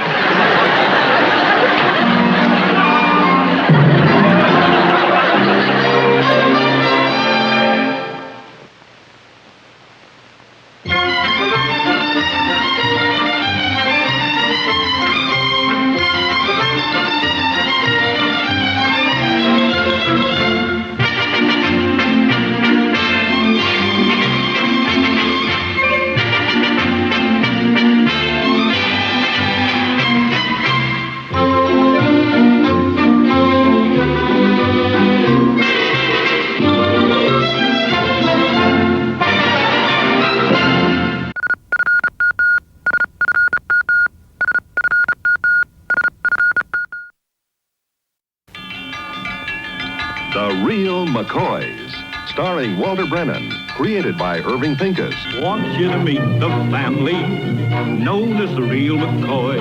That's Grandpappy Amos, the head of the clan. He roars like a lion, but he's gentle as a lamb. And now here's Luke, who beams with joy since he may take Mrs. Luke McCoy. From West Virginia they came to stay in sunny California. Old Grandpappy Amos and the girls and the boys of the family known as the real McCoys.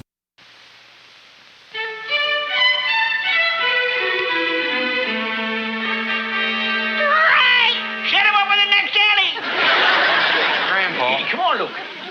Well, wait a minute, Come Grandpa. on, Luke. We ain't going to get no alley unless we go right now. Grandpa, no, wait a minute, Grandpa. Look, we ain't going bowling tonight. We ain't? Why ain't we? Well, Kate don't bowl, and she wants to go to the movies instead. I'll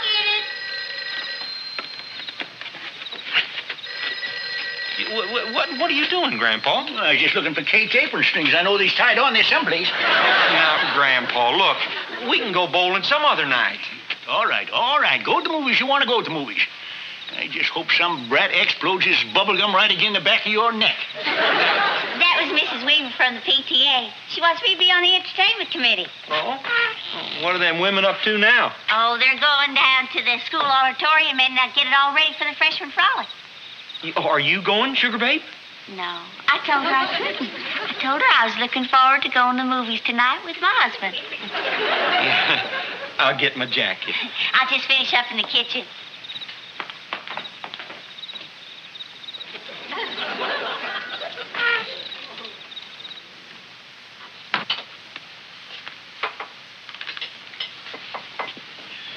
Well, I never thought I'd see the day when a McCoy would shirk a civic duty. What civic duty, Grandpa? Why, helping them patriotic women over at the PTA, of course. Grandpa, they're just decorating the auditorium and settling on the refreshments. They're not fighting a war. Yeah. Raised my head again. They want a McCoy over there amongst them, doing a bit.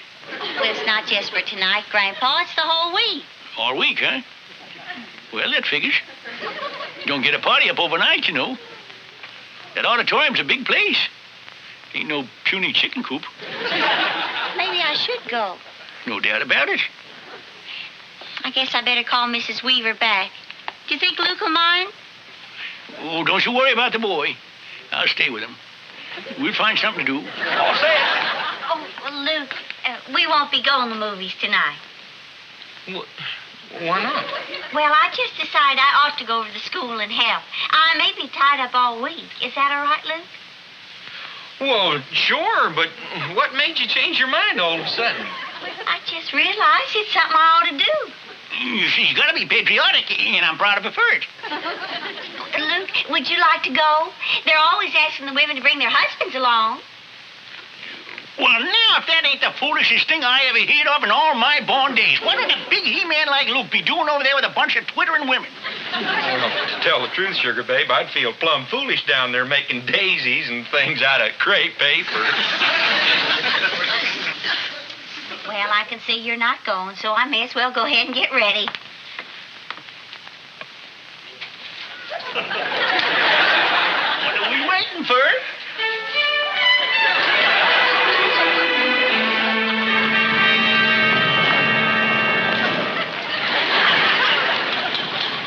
Done balls. Too heavy.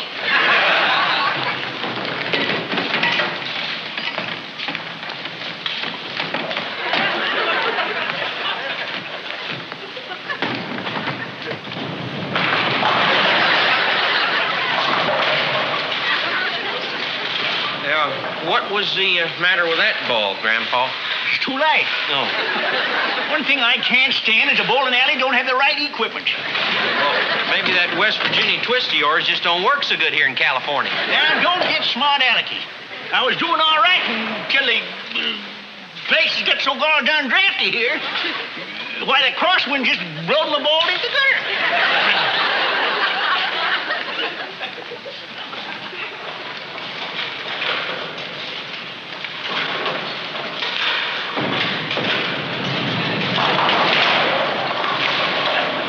Somebody must must have shut the door. That crosswind didn't hit your ball like it done mine. Say, I just been watching. Somebody here's a pretty fair country bowler. Well, thank you, Earl. You can see why you're the captain of the bowling team. No crackerjack bowler when you see one. The team could use a good man. We've got an opening in the mixed doubles. Well, all I can say, if the team needs me is I'll do my best. How about it, Luke? Who, me? Well, that's a pretty big honor, Earl. I want to thank you for asking me. Now, wait a minute. Can't you see the boys busy? We're playing a game here. Oh, I don't mean tonight. The tournament's Saturday. We got to practice all week. All week? Well, me and Luke is playing chickies and things. Besides, he's a married man. He got to stay home with his family. Now, just a minute, Grandpa. Kate's going to be busy at the PTA every night, remember? Yeah, I'd be proud to bowl on the team, Earl. Good.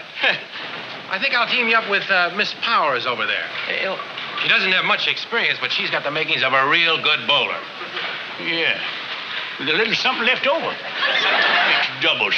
Next thing you know, women will be taking over the pool parlors. Something the matter with your grandpa? Yeah, well, it's hard to tell, Earl. You see, even when Grandpa's feeling good, people ask me that. No, I don't know. If this tournament's going to make Grandpa unhappy, maybe I better forget about the whole thing. Hello, Earl. Oh, hi. Hi. Did you find me a partner yet? Luke, this is Marion Powers. How do you do? You're Miss Powers? I was hoping that Luke could play with you in the tournament, but it looks like he's having trouble making up his mind. Who, me? Well, now, what kind of a fellow would I be to leave the team down at a time like this? All righty, Dottie, Miss Power. Now, I think the first thing we should talk about...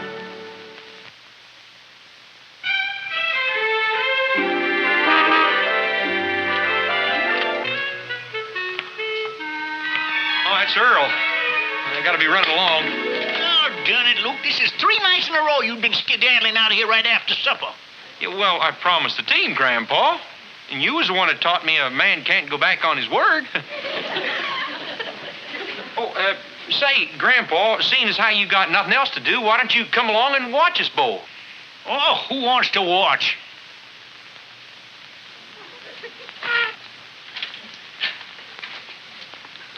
Oh, Ash? Yes, Grandpa? Say, how about having a little game of checkies with your old grandpa? I have some letters to write, Grandpa. Oh, God darn it. Everybody's so busy around here, don't have no time for nothing. I didn't realize. I'm terribly sorry. Here, why don't you sit down and do some whittling? You always like that. Hi, Grandpa. Oh, hi there, Luke. See, I ain't seen you all day. Come on over here and sit down with your grandpa. Gee, I can't, Grandpa. Oh, why not? I gotta study my history. Oh, history? I can help you with that myself. Did I ever tell you about the time Jedediah McCoy fought the Indians with Daniel Boone? This is different. I'm studying the history of ancient Greece. Wait, what's that? I never heard about no old Greeks a fighting the Indians. Maybe that comes later. Right now, I'm studying the part that they're just fighting each other. Well, Grandpa, I guess I'll be going. I might as well be living in a boarding house. For all I'm seeing of my family around here. Now, Grandpa, you know I've got to go over to the school and help finish with the decorating. You told me it was my civic duty. It's a funny thing. The only time anybody remembers what I say is when they can twist my own words against me.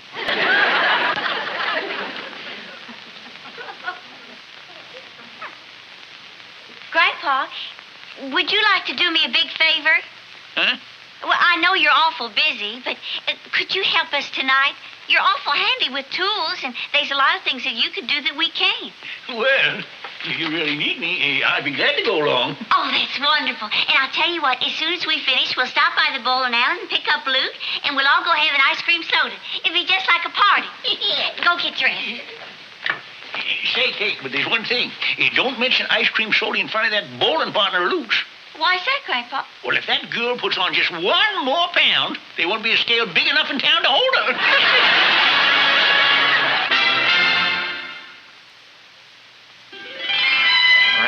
Wait, no, hold on. You'll never make it from where you're standing there. Now, you gotta move into position there, like that, see? Now, get ready. My, this is a busy place, Grandpa. Where's Luke? Oh, he's here someplace.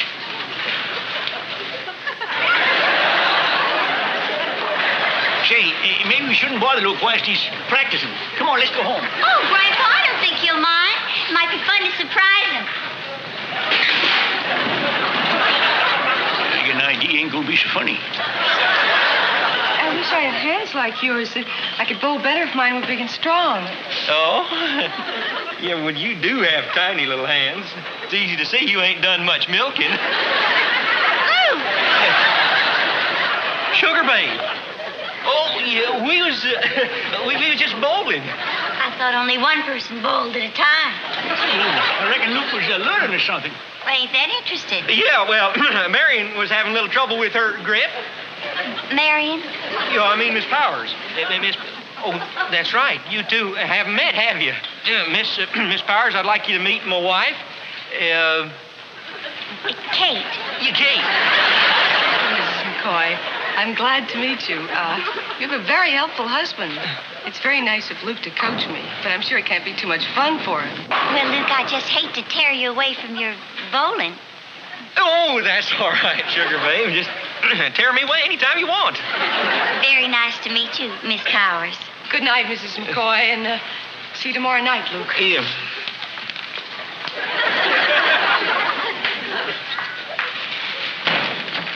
I know bowling was good exercise, but I never known it could knock 30 pounds off a girl in 3 days. Well, that ain't the same girl, Grandpa. Luke! Yeah. Good night, Miss Powers. Good night, Luke.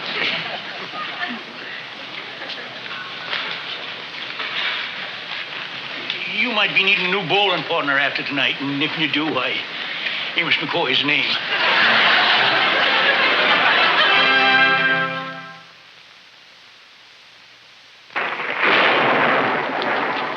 Feels like it's fixing to rain. Guess I better run the car in under the shed. Wouldn't want to get them nice new seat covers wet. You'd be buying seat covers for seat covers.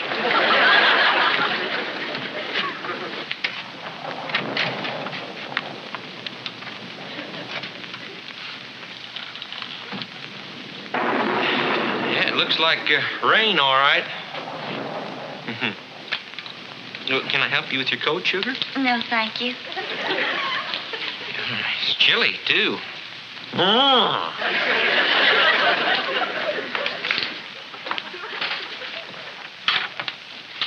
All right, Kate.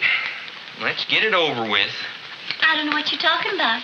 Well, go ahead, Sugar Babe. Yell at me a few times, then we can kiss and make up like we always do. But I'm not mad. Oh? Well, now, I kind of had a notion that you was peeved about something. Of course, you didn't tell me that your bowling partner was a pretty young girl. Oh, well, that's just because you never asked me. She's very attractive, isn't she? Oh, well, to tell the truth, I never even noticed. Well, that's funny. You were standing so close to her, I don't see how you could have missed.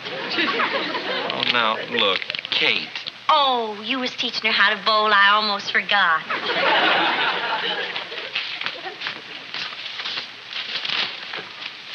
You must have enjoyed being down there with all those pretty girls. Well, now, look, Kate, now you're exaggerating. I wasn't down there enjoying it with a lot of pretty girls. Just one. I was just bowling with her. I guess bowling means more to you than your own family. Oh. Uh-huh. I can see it all now. You are jealous. Sure is a storm brewing out there. Me? Jealous? You can go bowling every night with Miss Powers for the rest of your life. I don't care at all. Good. Good, because that's just exactly what I plan on doing.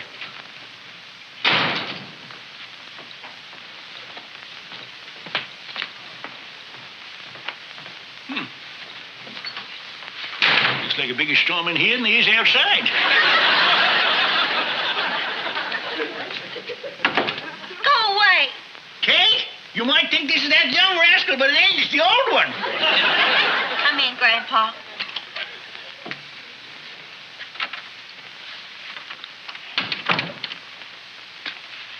I know you're upset, Kate. What have I got to be upset about? Well, I'm glad to see you can be as stubborn as he is. I'm not stubborn, Grandpa. It's just that I'm right, and Luke knows I'm right if he'd only admit it. You know, I think you got a pretty good chance to win this argument, too. But sometimes wives win enough arguments, they end up by losing the marriage. Grandpa, this is not just an argument. You saw what was going on between Luke and that girl. Yeah, Kate. I seen a lot of things. Oh, in the auditorium there tonight, I seen you in that Clifford fella's arms. Oh, Grandpa, that was perfectly innocent. I slipped off a ladder and Clifford caught me. You suppose if Luke walked in just at that time, he'd think it was innocent? You see, Kate, most people can get the wrong idea sometimes. Grandpa, what am I going to do? Luke's going to go off bowling every night.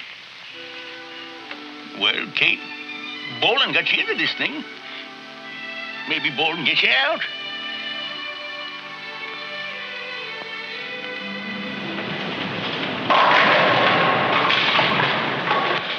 Luke, it's your turn. No. Oh, yeah. You, don't seem to have your mind on bowling tonight. Oh, I'm sorry. I guess I was just kind of drifting there. It was nice meeting your wife last night. I think she's very pretty. Oh, yeah.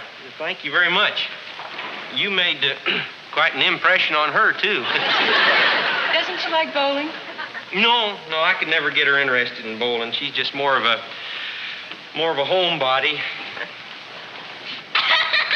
Honestly, Clifford, that's the funniest thing I ever did hear. Isn't that your wife? No. Yeah, I mean, no. What'd she be doing here? Kate? Oh, hi there, Luke. Hello, Miss Powers. Hello. Clifford, you're going to have to show me everything. I don't know a thing about bowling. Well, I can tell you've got natural rhythm. You'll pick up the game in no time at all. Now, the first thing is the approach. It's just like dancing. Here, I'll show you. 1, 2, 3, 4. Well, how do you do?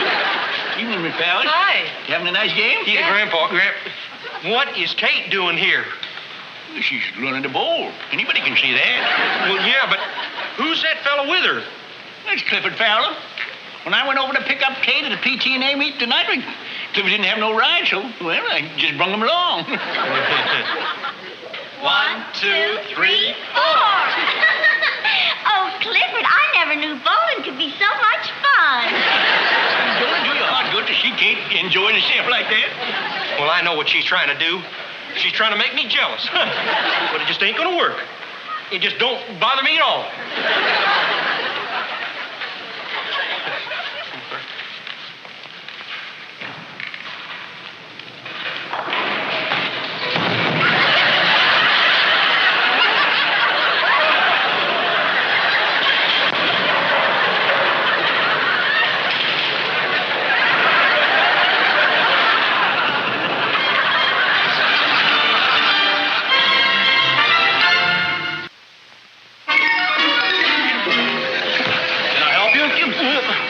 Why? You see something wrong? Here, I'll get it off for you. There you are. Come on, Kate. Bright fella, that Clifford, ain't he? Well, what's so bright about pulling the ball off a man's hand? He's bright enough not to get it stuck on there in the first place. Leastwise, Kate seems to think so. You know, well, what Kate thinks don't bother me at all. Grandpa, would you? Excuse me, Luke. You mind one suggestion? Hey, what's that? The pins is that way.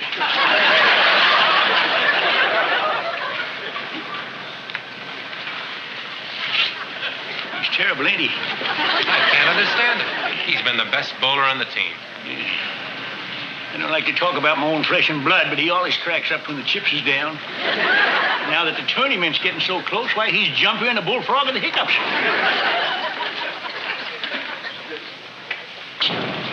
Kate seems to be catching on to things pretty fast, don't she? Now hold it just that way and remember everything I told you. He's teaching her the wrong grip. She'll never make a bowler that way. 2, 3, 4. Did you see that, Grandpa? Paul. Her approach was too slow, her backswing was too fast, her wrist was too stiff, and she didn't hardly have no spin on the ball at all. Seems kind of a shame she made a strike, don't it? Well, I ain't gonna have nobody teaching my wife how to bowl wrong. There, that's good, Kate. Now, if you just lengthen your backswing a bit, you'll get more speed. Just a minute there. If anybody's gonna lengthen my wife's backswing, it's gonna be me. Your wife? It looks like you've lost your job, son. But that's okay. Miss Powers is going to need a new teacher from now on. Well, of course. I'll be glad to help out, wherever I'm most needed. Now, this is the way you're supposed to hold your wrist. Like that there. Now. Well, that's just what Clifford told me, Luke. But it's the way he was telling you.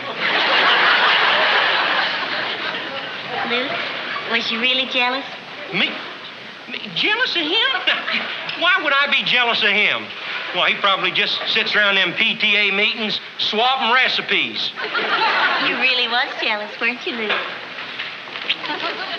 Luke, can I see you a second? Oh, Earl. Yeah, I want to talk to you, Earl. It looks like I'm going to be teaching my wife how to bowl from now on, so I guess maybe you better get somebody else to bowl on your team for you. I'm sorry. Oh, that's all right, Luke. Your grandpa found me another good bowler. Who's that? That new fella.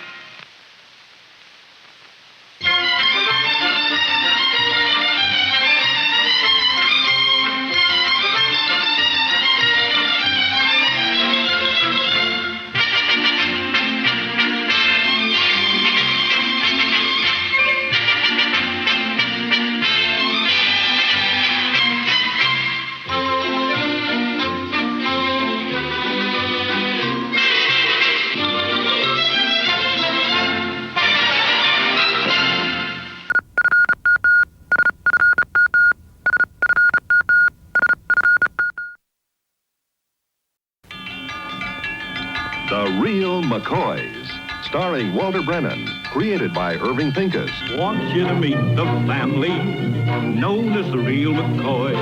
That's Grandpappy Amos, the head of the clan. He roars like a lion, but he's gentle as a lamb. And now here's Luke, who beams with joy since he may take Mrs. Luke McCoy. From West Virginia they came to stay in sunny California. Old Grandpappy Amos and the girls and the boys of the family known as the Real McCoys.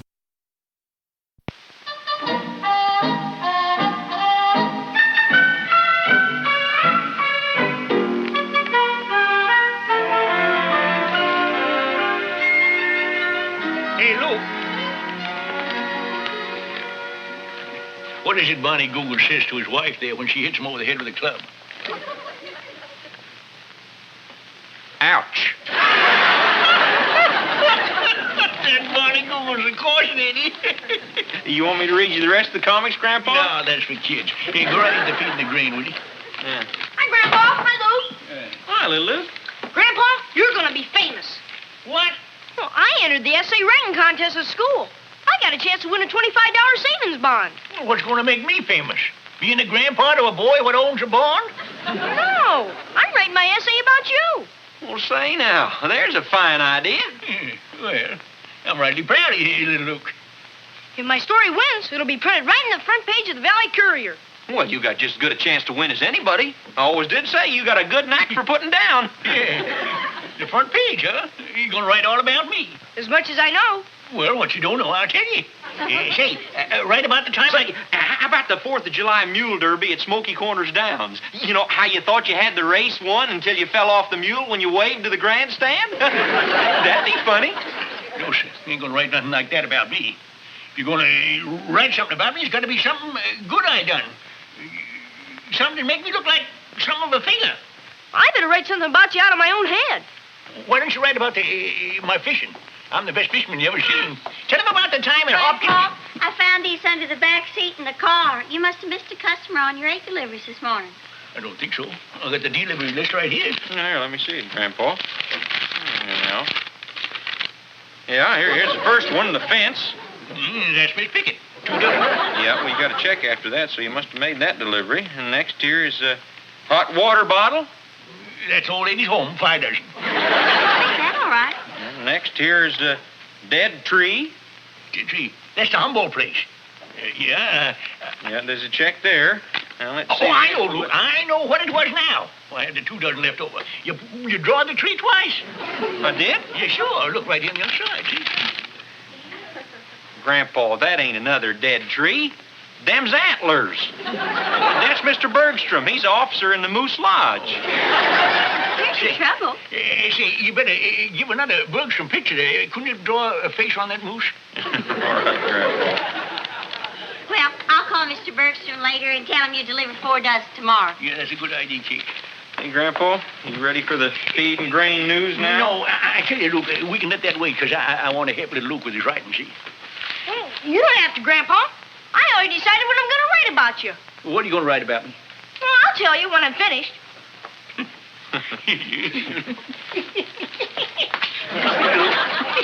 In the next few days, you'll be reading my name right in that very paper. Wonder what it's going to sound like. Well, let's read something here and see. Yeah, why don't I just put your name in one of the items here in the paper? Good. Go ahead. I'm listening. Here's one. Here. The Johnson's billy goat has still not been found. If any reader sees it, it answers to the name of Amos McCoy. Oh, Johnny. That ain't a bit funny.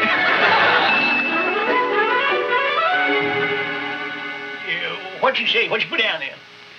Grandpa, I'll never get it done with you standing over me. Tell him about the big black bass I caught with my bare hands. Grandpa, the truth is the bottom fell out of the boat and the fish got caught in your overhauls. Now, will you let little Luke finish? He's only got till Wednesday and time's running out. Besides, the idea's got to pour out of his own head. Well, I was just trying to squeeze it a little so it'll pour easier. Come on, Grandpa.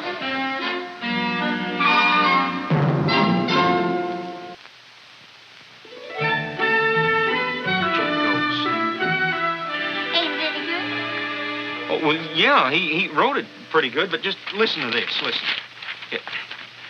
My grandfather, Amos McCoy, was born in West Virginia a long time ago.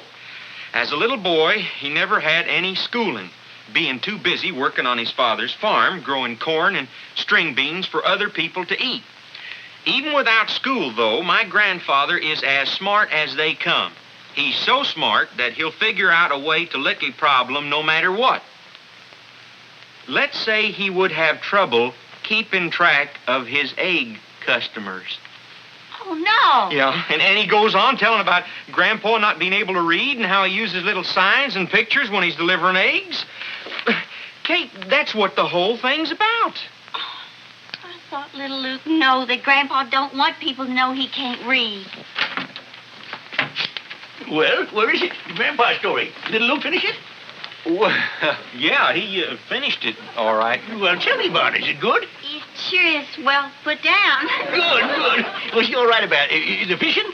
Well, most of it tells about what a smart man you are. Yeah, and about what a swell brain you got. Yeah. Yeah, and the thinking that you do with it. What other smart things he put in there about me? Yes, smart, yeah. Now, look here. You two is exchanging looks, and that means something. Now, come on. What do you put down? Grandpa, little Luke wrote about your egg list. What? But he didn't mean no harm by it, Grandpa. Well, by writing about my egg list, he just come right out and said that I can't read. He just made me an ignorant old man. But you see, the way that little Luke put it down, he makes you out to be the smartest ignorant old man that he knows. All the things he could have wrote about. Farming and fishing and weather predicting. Instead of that, he just makes me a laughingstock. I'm sorry, Grandpa. I thought I was writing about the most smartest thing I ever heard of. We know you did. Well, what you done, little Luke, was tell folks what a smart thing I done to hide my dumbness. I guess I never thought of it that way. Yeah, well, I know you didn't mean no harm by it. You know, I ain't angered at you. But I'd feel awful bad if the folks in town was to know I can't read. You see, what people don't know can't hurt me. It's a shame, little Luke. It's the best composition you ever wrote. Yeah, it's so well put down. Wait a minute now. Why all this hang-dog thinking? Well, I can tell little Luke enough stories in 10 minutes to fill a encyclopedia. But I gotta turn it in now, Grandpa. I guess I better forget the contest.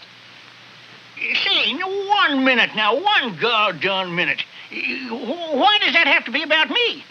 What do you mean, Grandpa? Well, it don't take but a minute to change that name from Grandpa McCoy to somebody else, to say, George McMichael. Or maybe Mac McGinnis. Now, wait. You can't come out and say that George McMichael can't read or Mac McGinnis neither. Well, then let's just make up a name. Here now, how would this sound? My grandpa, Jed Harrison, was born in West Virginia along... Wait. You can't say my grandpa, Jed Harrison. Why, everybody'd know right off it was our grandpa. Well, why not say just plain Jed Harrison? I say it'll work. Golly, I think it will, too. Well, you just get to changing that, boy. You'll have that savings bond in no time. Grandpa? Huh? I still say you're the smartest man in the whole country. Well, it's rightly nice of you to say that, little Luke, but of course we all know it ain't so. In the county, maybe, but not the whole country.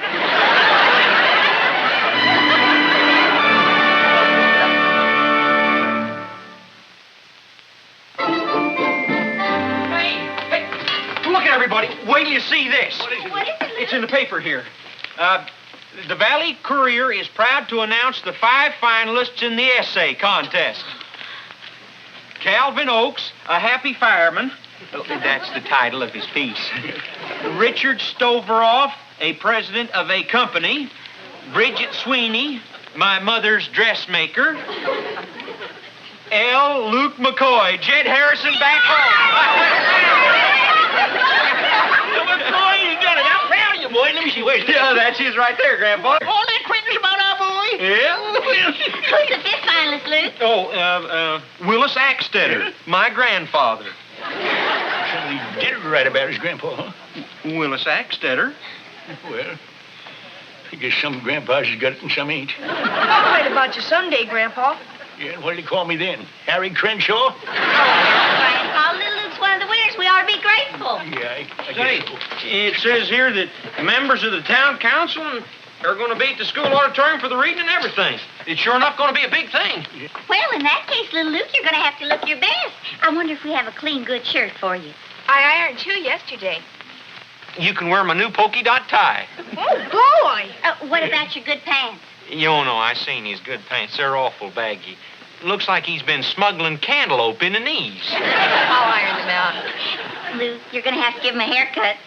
All right. And now, hold on. The boy's famous, ain't he? Well, yeah. And right now, he's the family's leading citizen, ain't he? Well, sure he is. Then I say a famous McCoy leading citizen should go first class.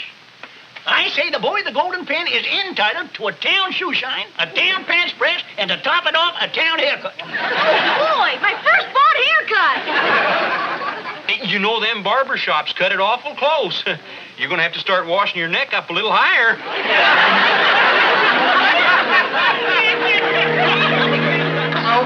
I let him jump one of my men, then I jumped 4 of his. Boy, I'll bet he was burning up. Hey, look who's pulling up at the curb over there, old Amos McCoy. Yeah. Did you see that thing in this morning's paper that his grandson wrote?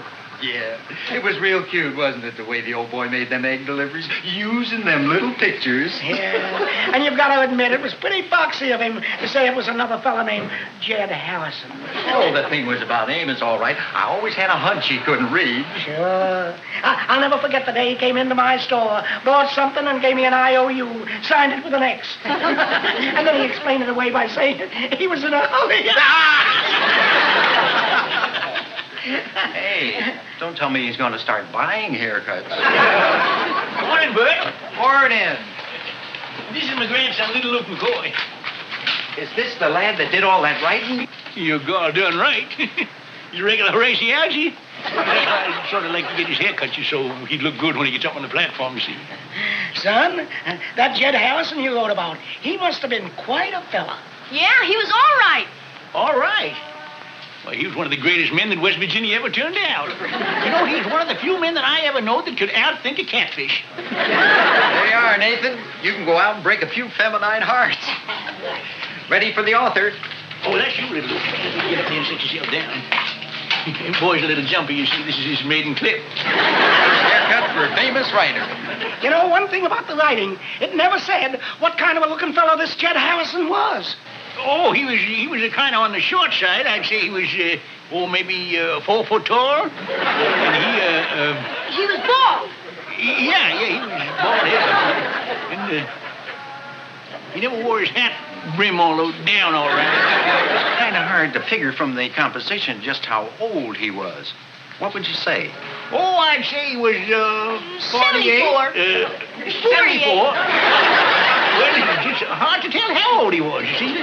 He changes age in the drop of a hat. Say, hurry up, will you now, Bert? We got a lot of things to do. I sure love the way Jed Harrison delivered them eggs. Yeah, can't read a word, but he sure knows his pictures. Who draws them pictures for him, Amos? How do I know? Well, why don't you ask him sometime? He can't. Grandpa Harrison lives in West Virginia.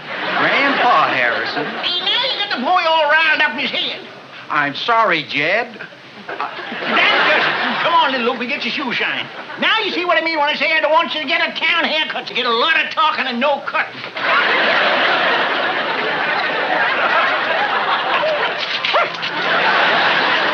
Hey, Jed, I'll take 2 dozen eggs. Just put down on your list the picture of a haircut.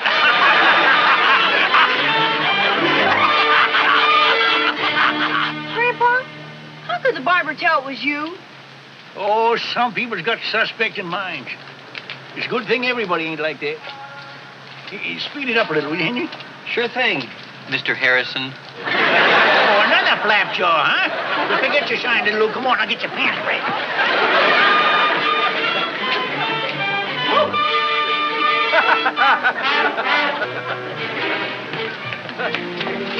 My name ain't Harrison and never was.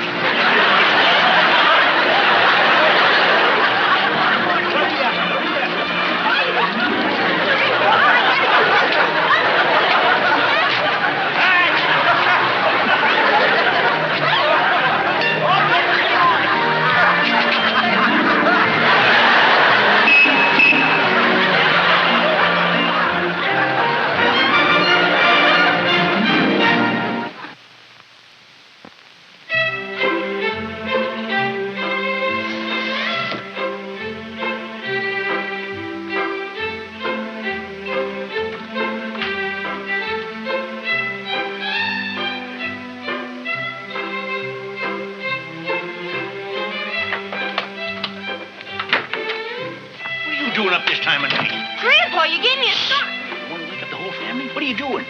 I'm packing my suitcase. I'm running away from home. What? I feel so doggone ashamed of what I did to you. Sit down, son. Now, look, running away from home ain't going to help none. Besides, it wasn't your fault. All that Jed Harrison business, that was my idea. Yeah, but I... Anyhow, you can't run away tonight.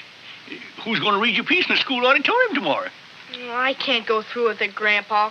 I can't stand up in that auditorium and make a fool of you again. Son, now listen. That piece of yours is so doggone good that somebody's going to read it at that contest, even if you don't. By that time, I'll be halfway around the world. Maybe even as far as Los Angeles. Listen to me a minute. You just wait till tomorrow, see? And maybe by that time I'll have a new ID, see? You said in your piece today that I was great for figuring out new IDs, didn't you?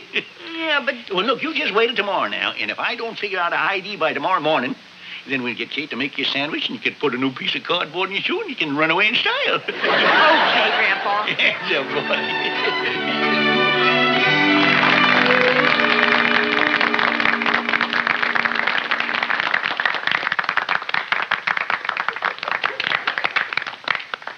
Judges, for the record, that was Calvin Oakes, the happy fireman.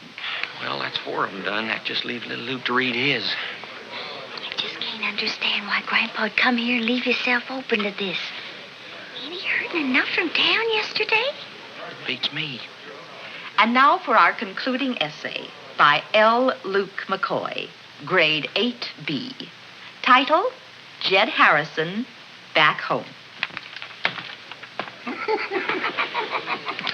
Oh, Mr. Harrison. I'll fix that now. Explains yourself, Luke. I got the situation well under cover. Yeah, but he's gonna... Luke's about to say his piece. Go ahead, little Luke. Yes, ma'am. Jed Harrison was born in West Virginia a long time ago. As a little boy, Jed never had any schooling, being too busy working on his own father's farm, growing corn and string beans and... Are you all right, little Luke? Do you want me to finish it for you? Thank you, ma'am. But would you mind if my grandpa finished reading it for me? Oh, that would be very nice. Has little Luke gone plumb out of his brains? What's he saying? Well, what you waiting for, Jed? Read it for the boy. That's just what I aim to do. Grandpa, what are you going...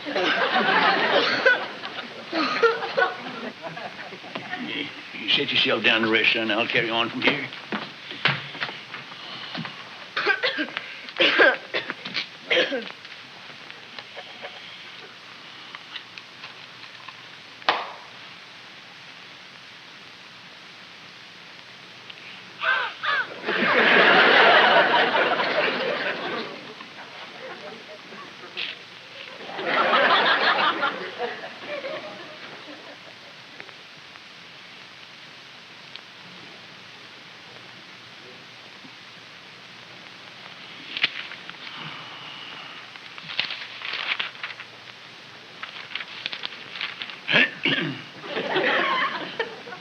What's he gonna do?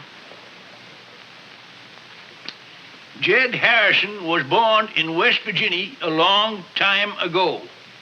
As a little boy, Jed never had much schooling, being too busy working on his father's farm, growing corn and string beans for other people to eat. Even without school, though, Jed is as smart as they come. He'll figure out a way to lick a problem no matter what.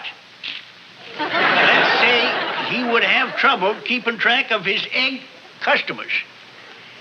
Jed delivers eggs every morning. Jingos. He's reading. Not being able to read, he had to figure out a way to tell who his customers was and how many dozen they'd need.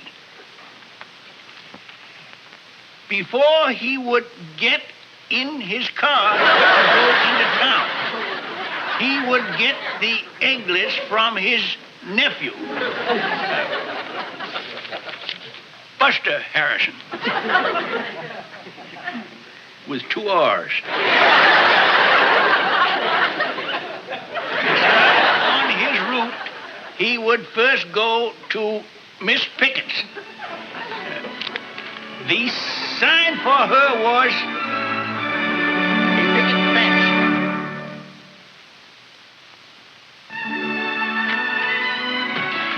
Well, little Luke, with this here savings bond, looks like you're on the road to being a rich man. You sure helped, Grandpa, the way you read the speech. Grandpa, you're the brightest human alive. Did you see the look on that barber's face? He sure was befuddled. Well, it just goes to show you there's more than one way to skin a wood.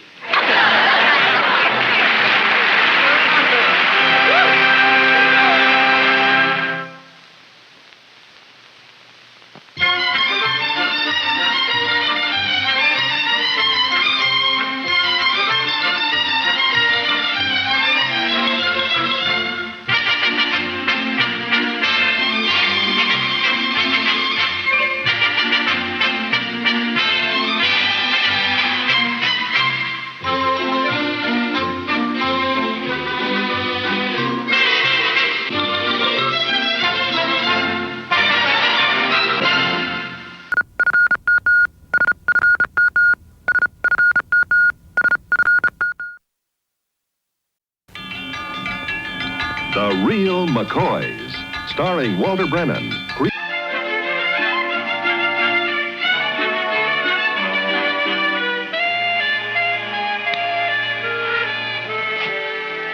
Any sight of him yet, Grandpa? God done it, no, Luke. Should have been here hours ago. Well, stop your fretting. They're driving all the way from West Virginia. Anything could have held them up. Bye, Grandpa Luke. Where you going, Hassan?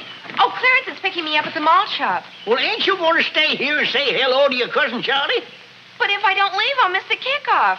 Well, I didn't know you was that much of a football fan. I'm not. I'm a Clarence fan. How in tarnation can you go to a football game the same day that your cousin Charlie McCoys are coming?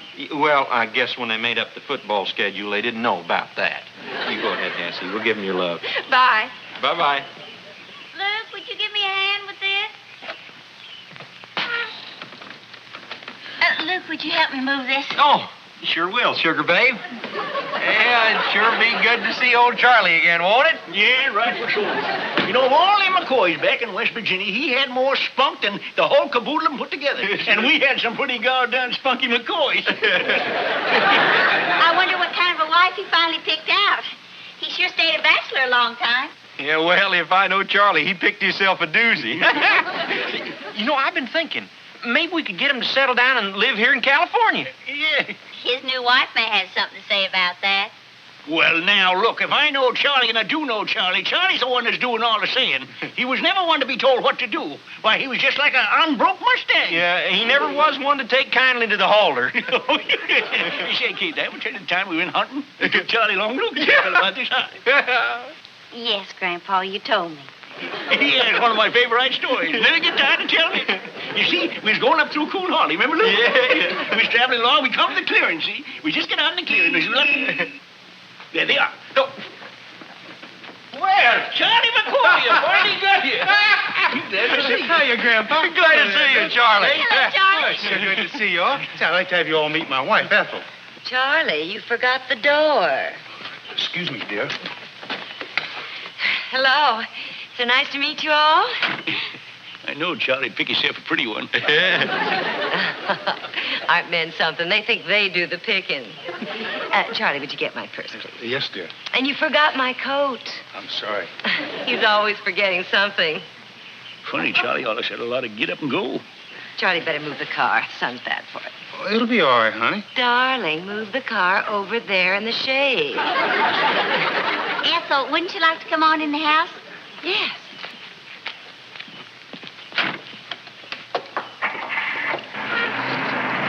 What happened to his get up and go? Well, I guess it done get up and went.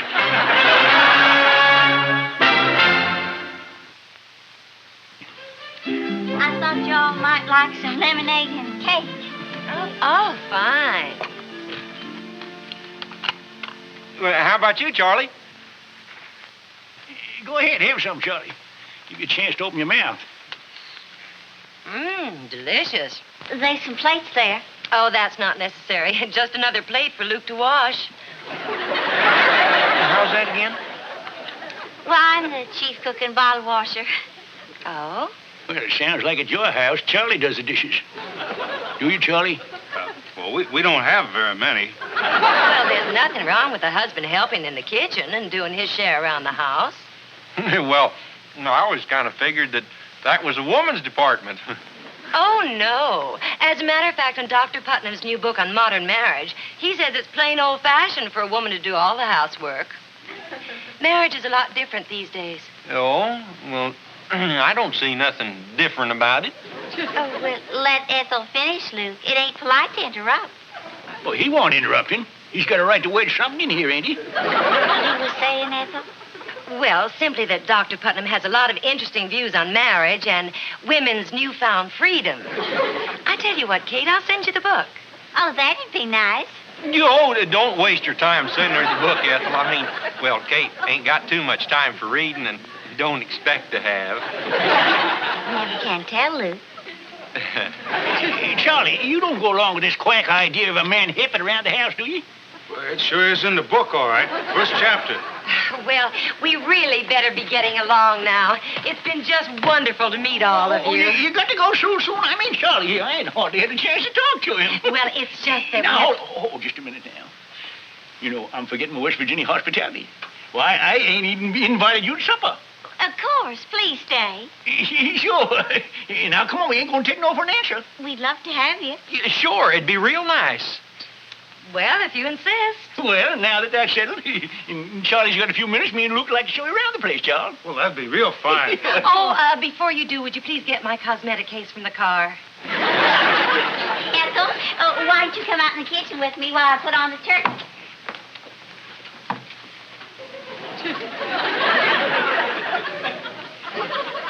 And I'm sure glad this is California, where the smog is so thick his pappy can't look down and see what a miserable thing he's turned out to be. Poor old Charlie. He sure don't look like a McCoy, do he?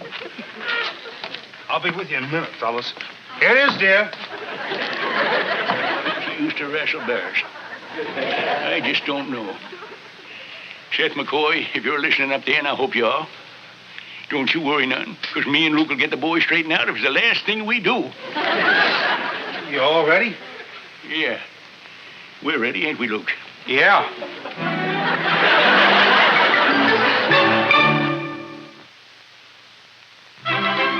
Ethel, it's just that I'm so used to doing things around the house, I never thought of asking Luke to help. Well, it's not a question of getting out of doing work. But if you're just a drudge and a housekeeper, well, your husband loses respect for you. Oh, I wouldn't go so far as to say that. Well, that's what Dr. Putnam says in his book. He says when a husband starts thinking of his wife as a servant instead of a woman, that's when you have trouble. The book says that? Mm-hmm. And another thing, he says that men like to see their women looking nice. So if you keep doing all the work around the house without any help, you're going to be tired all the time and not looking so good. And before you know it, Luke won't be looking. If I was to ask Luke, I know exactly what his answer would be. He'd be only too happy to help out. Are you sure? Well, I'm sure. I know my Luke.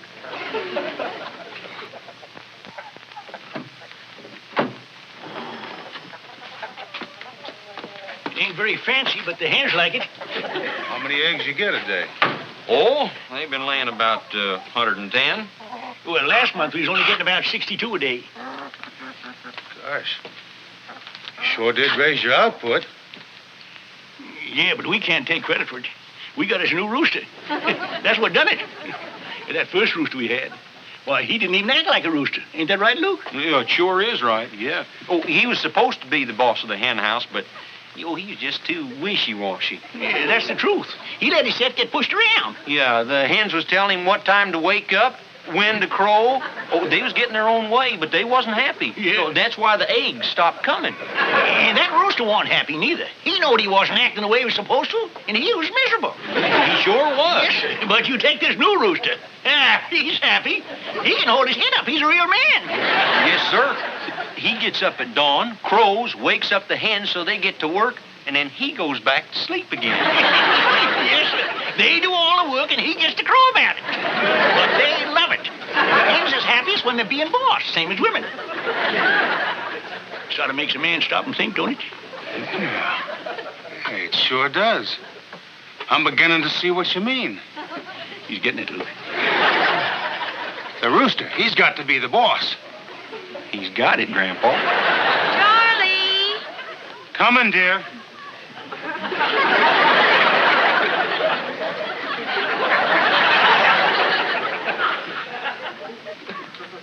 For a minute, I thought we had a new rooster on our hands. Pitiful, that's what it is, just pitiful.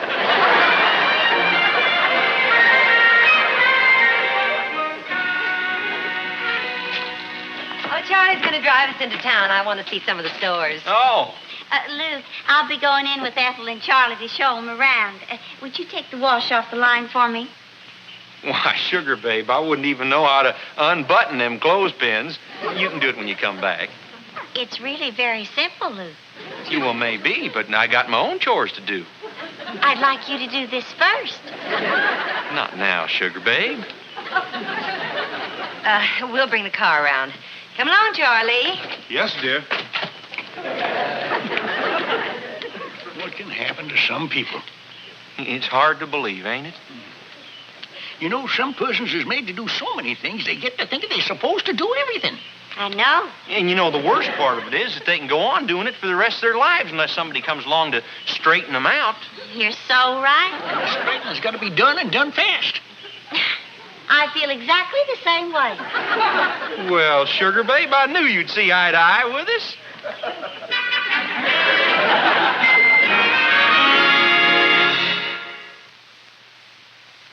I'll never forget that, Charlie. Oh, that was a wonderful supper, Kate. Yeah, sure was. Nice meeting you. Leave it to Kate. She's the best little cook in the world. Charlie. Oh, yes, dear. If you don't mind, we'd like to talk to Charlie for a minute. Come right down here now, Charlie. Now, look, we ain't going to have much more time together. Yeah, Charlie, we'd like to get back to talking about the roosters and the hens. Now, Ethel, you go right on over and sit down there with Charlie. But Charlie'd be only too happy to help. No, I wouldn't think of it. You're our guest. We'll take care of the dishes. Well, all right. Luke, will you help me clear the table and wash the dishes, please?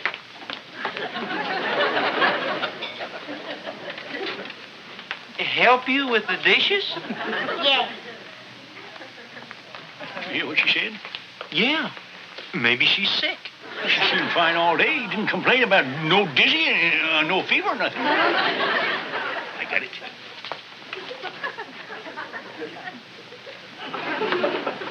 She's saying all this for Charlie's benefit. She wants you to say, no, I won't do it. So Charlie can see how a real man ought to act. That's what she's doing, all right. Because she was all for doing something about Charlie, too. It's a fine girl, that Kate. Luke, I'm waiting for you to come help me with the dishes. Well, you're going to have a long wait.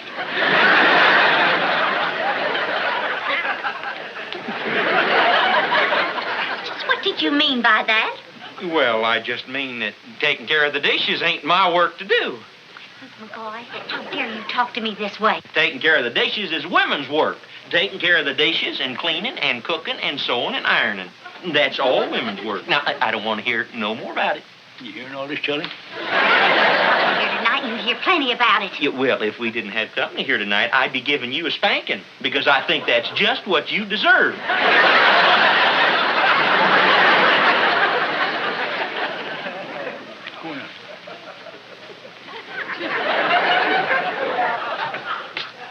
Luke McCoy, I never knew you could be so stubborn and mean and just plain cruel. And listen to me, Kate. A man's got his work to do, and a woman's got hers. What's new, Charlie? After all, I don't ask you to help me with the farming and the plowing, and I don't want you to be asking me to help you with the housework. Sorry you folks have to be here at a family squabble like this, but every once in a while, Luke has to put Kate in her place. Luke? Oh, Luke McCoy, I hate you. Kate, you're wonderful. Love you.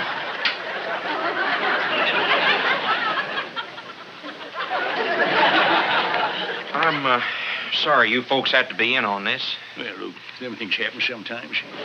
Can't always pick the time and the place. Ethel, we'll be leaving. Not yet, Charlie. I want to talk to Kate. I said we'd be leaving, Ethel. You get your things together. Charlie, I don't want to leave yet. Ethel, you come on out on the porch. I want to have a few words with you.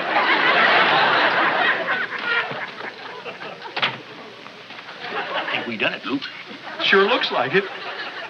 Charlie, I don't understand you at all. Ethel, I've had my eyes open tonight. You mean because of the awful way that Luke talked to Kate? Well, that has nothing to do with us. Oh, yes, it has. It showed me the way a man should act. It showed me that a man's got a right not to be tied to his wife's apron strings. We got a rooster, I think. Yeah, if he just holds firm. Charlie, I want you to listen to me. Ethel, I'm tired listening to you. That's all I've been doing for the 6 months we've been married. I guess the only reason I've been doing it is because I happen to love you so much. That don't mean I got to keep on loving you. But, Charlie, I love you, and I thought you were happy. Well, if you weren't, why didn't you say something? Ethel, the way you've been running things, I ain't had a chance to say nothing about anything. From now on, things are going to be different, and you better get used to it. It's going along fine, Luke. Oh, Sugar Babe, you ought to hear what's going on outside.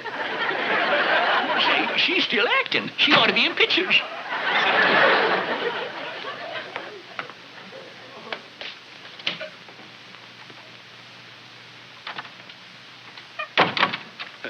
Sugar babe? Sugar babe, it's all over and done with, and it worked, too. Don't you touch me. I said it before, and I'll say it again. You're stubborn, you're mean, and you're cruel. Well, look, you don't have to go on pretending like we're fighting no more, honey. It's all over and done with, like a... Pretend? After all them things you said to me, I don't want to have anything to do with you. But I was pretending. Honest. And I thought you was pretending, too, just so we could show Charlie how a real man ought to act. And I suppose you was pretending this afternoon when you wouldn't take my wash off the line for me. Well, no, I wasn't pretending then, but, well, that's your job. Oh, I see.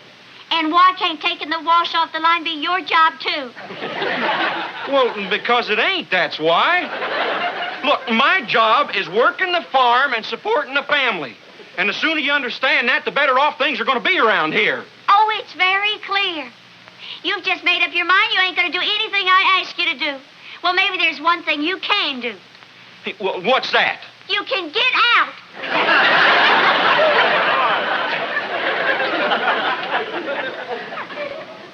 Well, sure. Sorry you got to leave so soon, Charlie, but it's nice you to drop by. Wanted, Luke? Well, yeah, real nice. I'd like to say goodbye to Kate. Oh, she's in the bedroom. I certainly want to thank the both of you for everything. I'm sure you know what I mean. Yeah, well, Charlie, tonight when I say my prayers, I'll mention it to your pa that you're coming along fine, real fine. I want to tell you, Charlie, you're a real McCoy. But I was wrong, Kate. Completely wrong. But you were so sure about everything this afternoon. Well, I've always been sure about everything. That's my trouble. Kate, look. I made the mistake of trying to plan our marriage from a book. I know now I was wrong. A husband has his work to do, and a wife has hers. It's normal. It's natural. Well, it's the way it should be. Well, I've always really felt that way. Well, don't you change. And about Dr. Putnam's book, the first thing I'm going to do when I get home is throw that right out the window. And wherever it lands, I hope it hits Dr. Putnam. Ethel, Yes? I think we ought to be leaving. Yes, dear.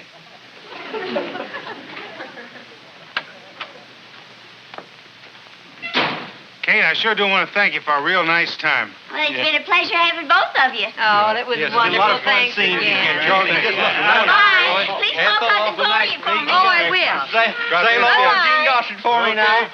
So long now. Have a nice trip back.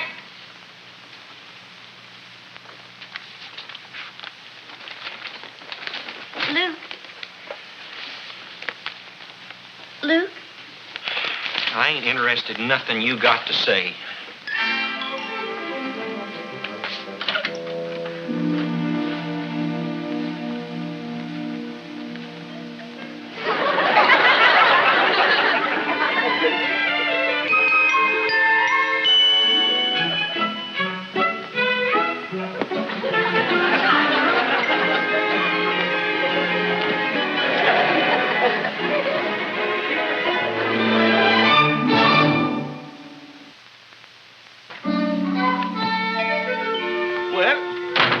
They're on the way, happy as larks. Good. Everything is shipshape with them. Looks like we sprung a leak in here.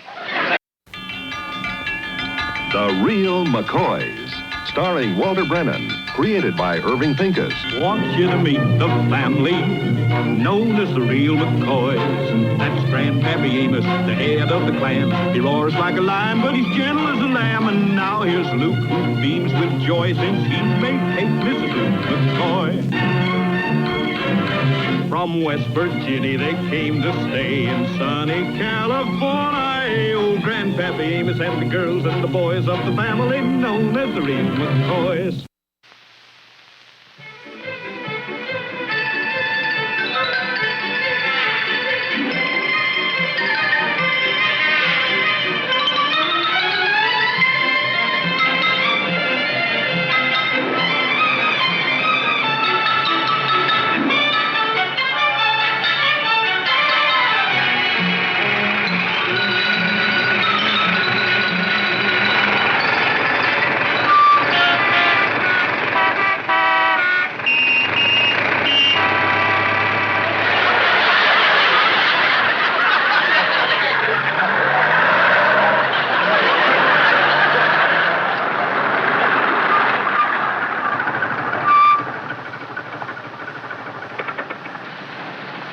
Oh, this here Ambassador Hotel is a regular palace. Makes you dizzy looking up. Yeah, I never seen a rooming house like this. Hey, oh, do you want to get in? Well, we'd love to have you, but this is as far as we're going. Grandpa, he's just opening the door for us to get out. Oh.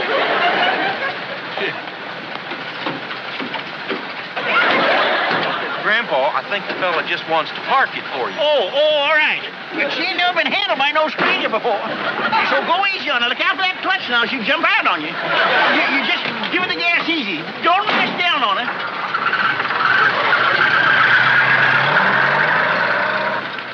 Be sure you bring back the right one. Keep the change. Goodbye, Toledo. Hello, LA.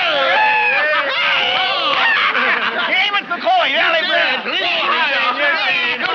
Mount your camels, there's no Ireland. Yes, I can feel condensed electricity in the air.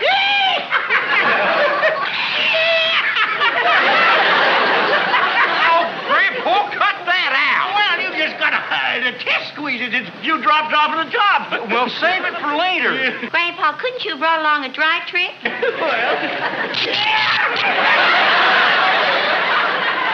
Oh, 1, 2, 3, 4. 1, 2, 3, 4. 1, 2, 3, 4. 1, 2, 3, 4. Well, this is what I call a parlor.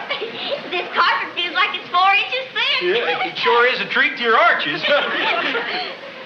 Hey, look at there. Oh, that's the world's famous coconut grove I was telling you about, Luke. Oh, yeah. When you see a place like this, you know you are someplace. Well, let's find out where the lodge headquarters are, huh? Mr. Smith? Mr. Smith? I'll ask this little Fusion here with a cookie dish on his head. Say, boy, do you know where the Mystic Nihilists is gathering at? Yes, sir. Straight ahead, sir. Thank you. Well, Luke, cock your pairs, mount your camera, and let's get to an island. Hey, Gallagher. Hey, Mount your camel, mount your camel. No, I know. Put me down.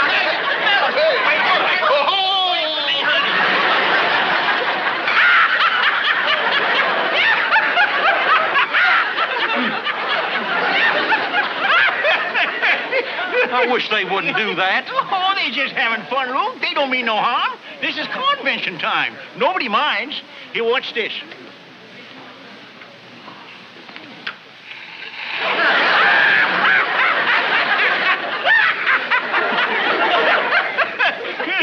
Oh, now you done it, Grandpa. That's the Grand Exalted Pharaoh of the whole lodge. Excuse me, your Grand Highness. Here, let me have dry off. I never recognized it for who you was. You see, it all happened so fast I didn't get a chance to see your hat. It's all right. Forget it. The same old story. There are always a few roughnecks in the crowd. Now you listen. It might interest you to know that some of us attend these functions in order to get a little work done. We don't just play. Well, R.T. Overland himself. Our firm did $2 million worth of business with him last year. Excuse me, I'd better go over and say hello. I'll be right back. Grandpa, he was real mad at you. Maybe you better give me your hand buzzer and your flower squirter just to keep in my purse. Well, if I do that, I might just as well have stayed home. Grandpa, I better register at the ladies' auxiliary. All right, honey.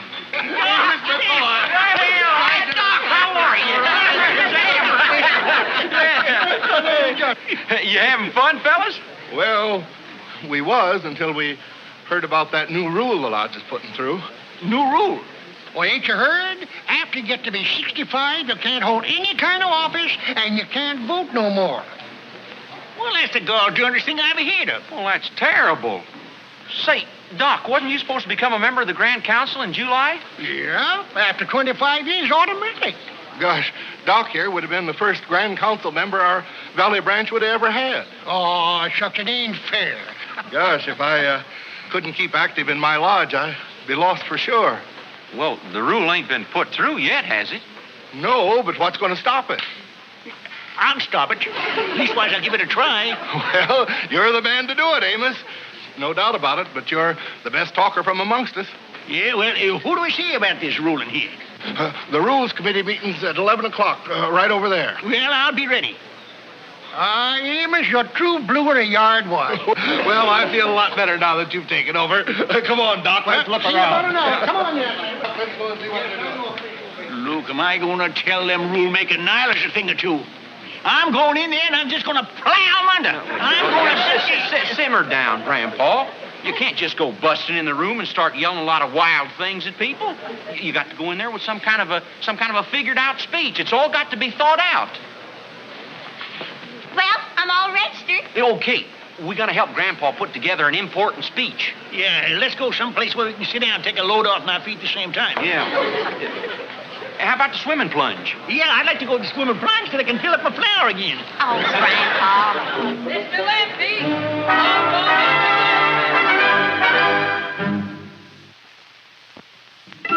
Now, how would you start this speech, Kate? Well, it's necessary when talking to people you address them by their title, like Mr. Chairman and members of the Rules Committee. Luke, you think we should say members of the Mystic Nine? Luke. Oh, yeah, Mr. Committee sounds just fine. Oh, you're no hemp at all. Luke's eyes was on the athletes. So I noticed. Now, Grandpa, let's try the beginning, just to make sure we got it right. You know, this meeting's not only important to Sam and Doc, but to you too, Grandpa. Well, don't you think I know that? Well, let's try the beginning then. Dear members of the committee and... I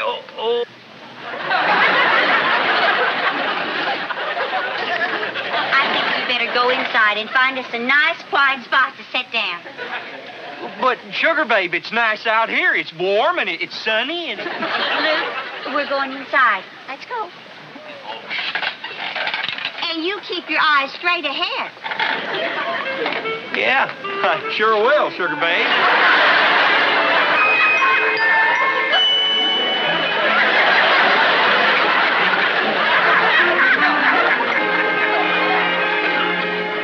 Mr. Chairman and members of the miserable ruling committee. 3, 4, look who's here.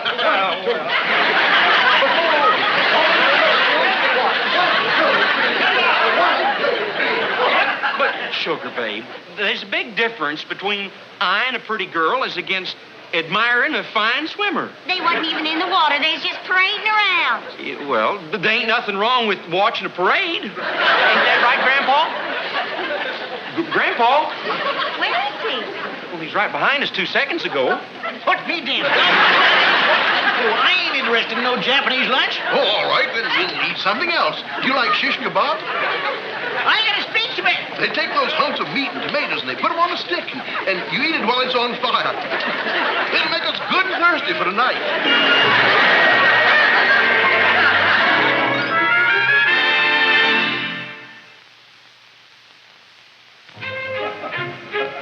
Now, call it good and loud. I'll do my best, sir. He's due at the meeting right now. Yes, ma'am. Calling Mr. Amos McCoy. Calling Mr. Amos McCoy. I'm sorry, I can't hold up the meeting for one man. Now, everything at this convention's been planned and scheduled for weeks. Immediately after this meeting, there's another one, then another one after that, and still another one after that. If we change the schedule now, it means that some of the business will have to be put off until next year, and it just can't be done. But just a few minutes. He's around here someplace. Oh, I'll be right there. The meeting's already underway. You'll have to excuse me. Yeah, but... Well, I guess we'll just have to wait and hope he comes along. Mr. McCoy! Paging Mr. Amos McCoy! Call for Mr. Amos McCoy! Do you think I ought to have that boy turned off?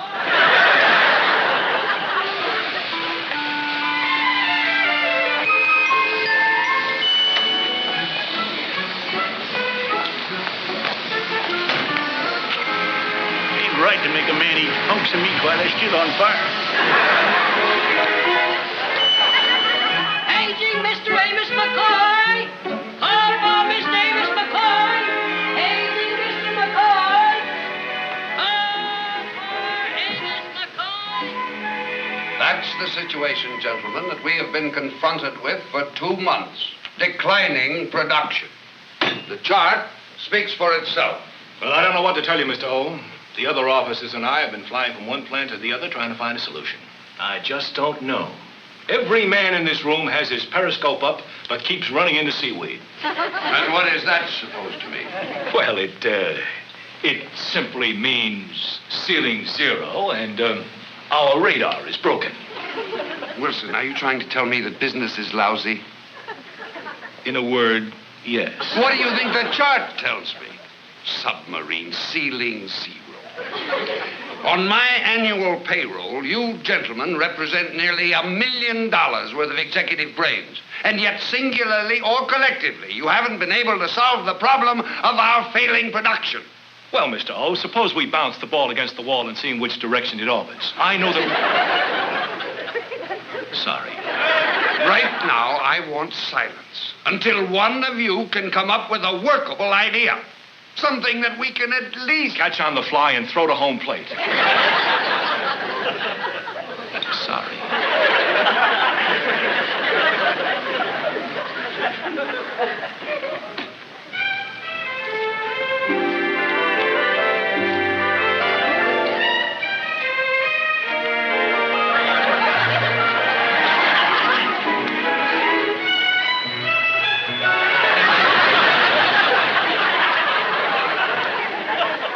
Sorry, I'm quite late.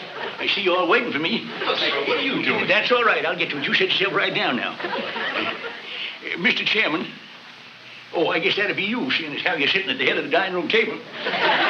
Well, Mr. Chairman and members of the Rules Committee. Where's the Pharaoh? Who? He must mean Farrell out of Rochester. Well, you can tell him what I said after six. Mr. Chairman and members of the... Oh, let's forget the fancy howdy-doos and get right down to what I want to say. Now, what I want to tell you is, I'm a man 65-year-old. I work hard from morning till night, and I do a good job. I do a good job because everything I learned, I kept right here in my head. So it's all there to pull out any time I need it. And what are you getting ready to do with fellas like me? You're getting ready to retire. Retire, that's what you call it. More like kicking us out because we're old and you figure it's useless. Old-timer, I think you're... let him continue. McCoy, Valley Branch. Go right ahead, Mr. McCoy. The trouble with the world today is they think the only smart ones is the young'uns. Young'uns is smart, but they only see 20, 30 years of the picture. We can see twice as much. So don't set no age for retiring. Don't throw away a wise old head. I guess that's about all I wanted to say. Thank you. Well, I see you all thinking it over, which is a good sign.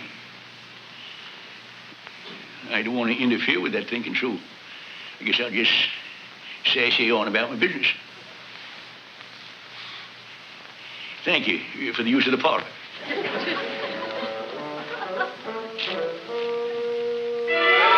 Yes, sir. They listen to every word I said, boys. Well, I tell you, Amos, you got a silver tongue on you. Amos, I'll bet if you put your mind to it, you can talk the birds right out of the trees. Well, I reckon we can go on lodging just as long as we want to. And Doc, you get on that executive council yet? Well, Sam and I are mighty grateful to you, Amos. As far as I'm concerned, you saved my life. Well, I was happy to do it. Sort of enjoyed it. Sometimes I think McCollum was to be a preacher. He could do it. I've been saving me up a bottle of hard cider for tonight. Got it in McGriff up in Maroon. And I got a box of American Eagle cigars. Well, that sounds like a mighty sweet combine. I don't smoke myself, but I'd be proud to carry American Eagle around my pocket. Now, you just sit back there and take the sun, Amos. We'll be back in just a jiffy. With the cider and the Eagle. Now, don't go away. Amos McCoy! Mr. McCoy! Calling Amos McCoy! Somebody saying me? Mr. McCoy? From top to bottom. I've been looking for you for a long time. Your family's been very worried. Well, I wondered what happened to them. Where they at? I'll take you to her, sir. Good. Swimmer girl, there'll be a couple of fellas back here shortly. Tell them I'll be back. Well, what do they look like? Oh, you know them by the American Eagles they carry.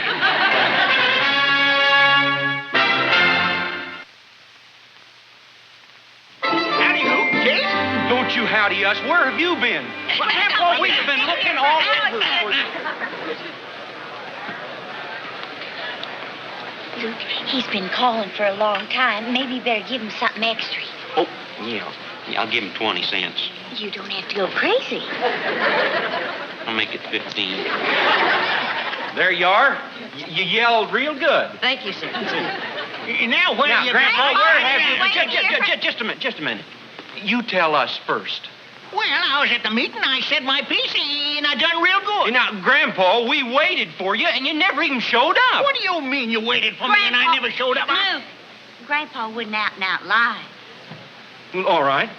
All right, you just show us where you went. I sure will. You just follow me. Don't believe your old grandpa. Well, what a fine family I got. Well, it was right in there. Well, Grandpa, you picked a door with a banner over it, but I'm afraid you picked the wrong one. What's it say? It says Overland Industries, Grandpa. What? That's right.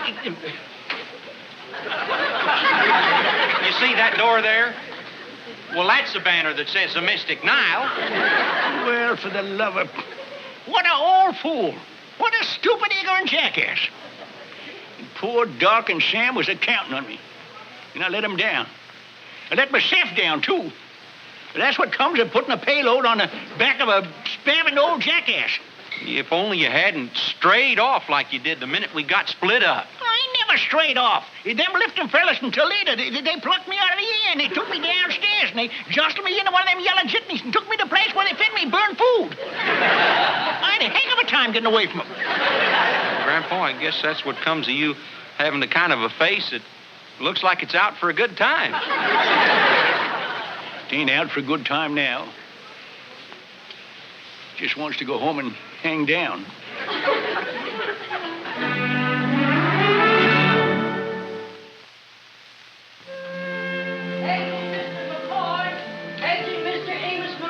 Grandpa, that's you. I know my name, and I better know who wants me. That'll be Sam Watkins or Doc Thornton. Waiting to get a chance to bust a jug of cider over my head and stick American Eagle in my eye. Grandpa, you reckon that they know you never made the speech? Why, sure, bad news travels just like a West Virginia twister. Come on, let's get to the car and get out of here. Yeah, but wait a minute, Grandpa, look. Wouldn't it be better to face it now and not have to worry about it all the way home? Luke's right, Grandpa. It's 4 days till the lodge meeting. You won't sleep a wink building up to it. Yeah, well, I guess the sooner I take my beating, the sooner the sting will Calling go away. Mr. Amos McCoy. All right, boy. I see Mr. McCoy, and he said he heard you, so you can quit yelling now. Oh, hello, Mr. McCoy. They want you in conference room number 2 right away. It's important. Yeah, I guess it is.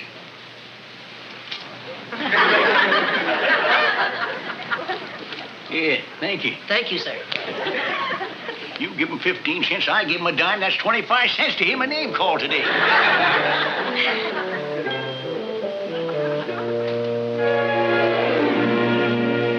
I know what you're going to say. I busted in the wrong route and I flapped my jaw around. I'm sorry. But if them goddamn signs... Mr. McCoy, Amos, my good friend, calm down.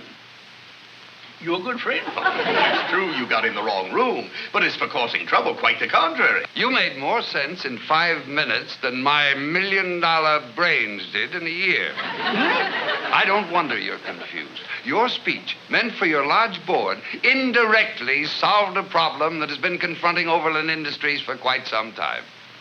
Well, how could an ignorant old man who can't tell one banner from another up in Overland? You took the seaweed off our periscopes. Wilson. Wilson.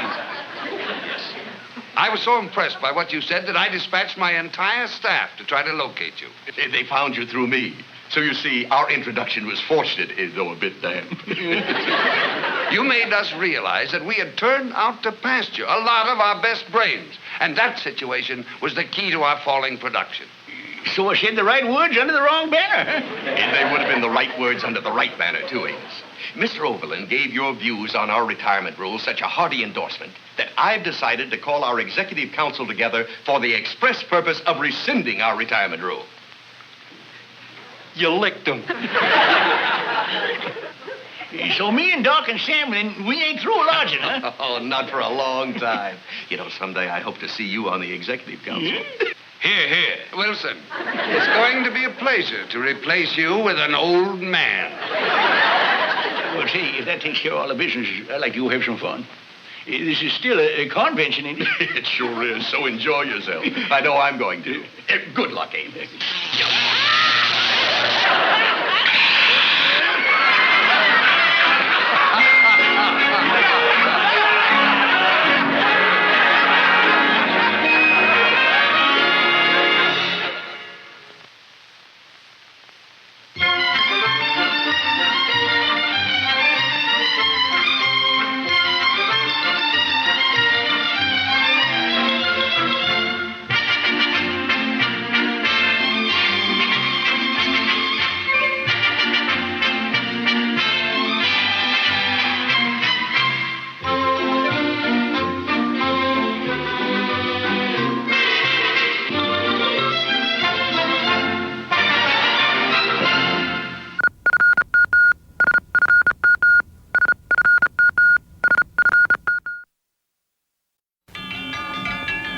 The Real McCoys, starring Walter Brennan, created by Irving Pincus. Want you to meet the family known as the Real McCoys. That's Grandpappy Amos, the head of the clan. He roars like a lion, but he's gentle as a lamb. And now here's Luke, who beams with joy since he made hate Mrs. Luke McCoy. From West Virginia, they came to stay in sunny California. Old Grandpappy Amos and the girls and the boys of the family known as the Real McCoys. Cut it out!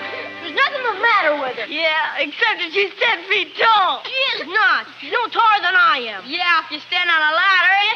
Wait till I tell the guys at school. Little Luke's going to the class party with Goony Agnes. Come on, get out of here. Get off my farm. Hey, little Luke, at least you won't have to worry about one thing. If you get tired of dancing, Agnes can carry you home. Get out! Hi, little Luke. Hello there, little Luke. How things going at school today? Today ain't report card day, is it? No, not that I know of. What's ailing him? Well, I don't know, but he sure got his dander up about something. Let's go see what's the matter. Boy, it's bad enough they make you take a girl. They have to take one that looks like Agnes. Golly. It's only going to be for a couple of hours, little Luke. Well, what's going on, Kate? Did he tell you? Something happened at school. Well, you can tell us, little Luke. We're your own kinfolk. I don't want to talk about it. Well, now, you don't want to talk. Well, when that boy don't want to talk, there's really something wrong. He never had no trouble in school back in West Virginia. That's because it was a real school, a school of one room, not like the schools they got here in California. Why, that school little Luke goes got so many rooms in it, looks like the county jail. Oh, it ain't like that at all, Grandpa. It seems little Luke's teacher is leaving the school, so the class decided to give her a farewell party Friday night. And since it was going to be dancing, they figured it'd be nice if the boys took the girls. Well, you mean like a date? What do you know? The boy's growing up. But you see, the boys drew the girl's name out of a fishbowl, and little Luke drew Agnes Maypole. And I reckon she's the tallest and most unattractive girl in the class. Well, is that what this is all about? Well, it's little Luke's first date, Luke, and no boy likes to go out with a girl he can't be proud of. Proud? Why, proud don't get into this at all. He drawed that little girl's name out of that fishbowl, and when he done that, he got himself a bargain. And no McCoy was ever known to back out of a bargain. Grandpa's right, Kate. Well, I ain't saying he's not. I just know how little Luke feels. It's pitiful, that's what it is. Just pitiful. Now, look, Kate, honey, it appears to me like little Luke is starting off on the wrong foot. I mean, after all, there's more to a girl than a pretty face. You done right there. She should have muscles so she can help with the plowing.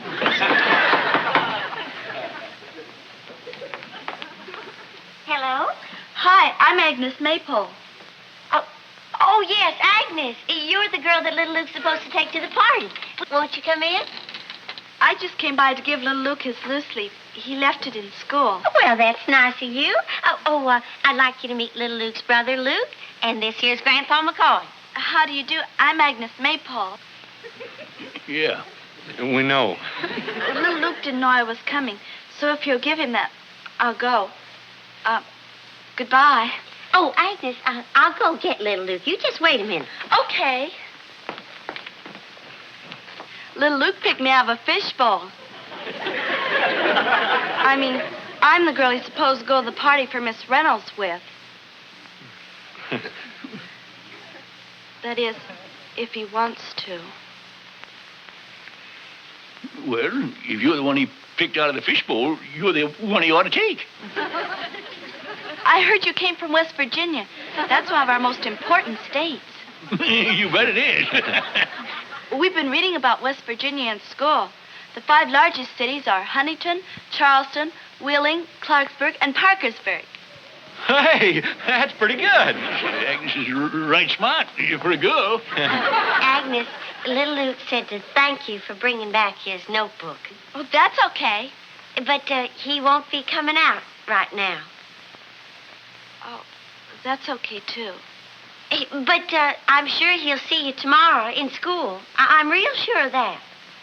All I wanted to tell little Luke was that, well, even if he did pick my name, that doesn't mean he's got to take me.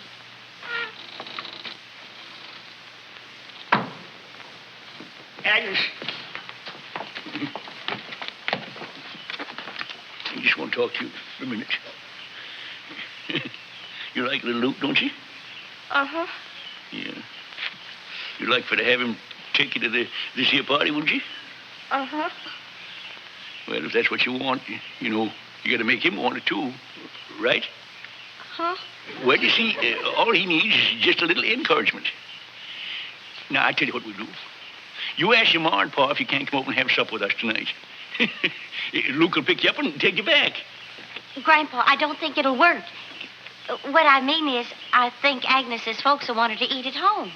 Oh, they can spare her for one night. Inside, we're having stew. And you know, there's one good thing about stew. There's always room for one more. Now, what do you say, girl? Well, I don't know if my folks will let me. Oh, sure they will. Kate will call them up and tell them it's all right. Grandpa, well, if it won't be too much trouble. Trouble?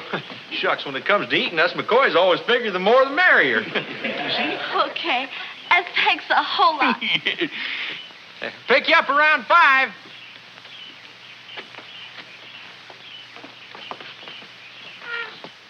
I just don't think no good will come of trying to force little Luke to go with Agnes. He's a McCoy, and if you leave him alone, he'll do what's right. Of course he'll do what's right if he knows what's right. But he's a child, and he's got to be showed.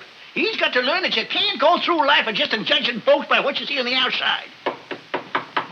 I'll get it. Oh, howdy. Hi. Is little Luke home? Well, yeah, he's home, but I don't think he's seeing female callers. Well, would you tell him Mary Lou is here? I'll wait. But I said that I didn't think that... Little Luke! Little Luke! Has Agnes gone yet? Yep, but there's another one here. Her name's Mary Lou. Oh, no. What does she want? Hello, Mary Lou. Hello, little Luke. I wanted to ask you who... Let's go out on the porch. Sit down, little Luke. Right here. Who'd you pick for the party? Agnes Maple. What about it? Nothing. I just wanted to know. Norman toggled you my name. He's a creep. Norman's all right. He played first base on our team. He played a great game on Saturday. I saw you pitch in that game. You did? You were terrific the way you struck out the side in the 8th inning. They went down 1, 2, 3. And you did it all on 9 pitches. Yeah, I really had it that inning. Yes, you did. Well, that Mary Lou's up to something. She sure is pouring on the flattery. Yeah, and that little Luke's lapping it up. Us McCoys all us did have a weakness for flattery. Little Luke. What? I'm going to think of some way to get out of going to the party with Norman. Why don't you think of some way to get out of going with Agnes and take me? Gee, I sure would like to. You know, if she wanted a girl, I'd throw her right off in the farm. Throwing her out ain't gonna do no good. And bringing Agnes to supper ain't gonna make little Luke like her no better. Well, he's gonna like Agnes. He's taking her to the party. It's all a matter of getting acquainted. Why, when they sit down in the party, it'll make all the difference in the world. I can see him right now. Just there sitting and talking and laughing and talking and laughing. You know, that scarecrow is so goddamn scary. Them crows just took one look. And they brung back the corner store last year. It was reminds me.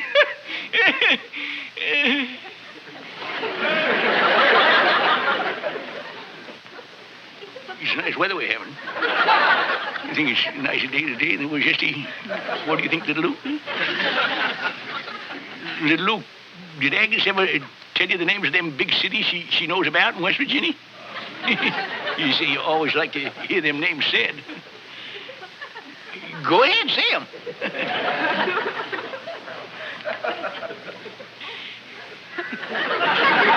She said them to me just like grease lightning.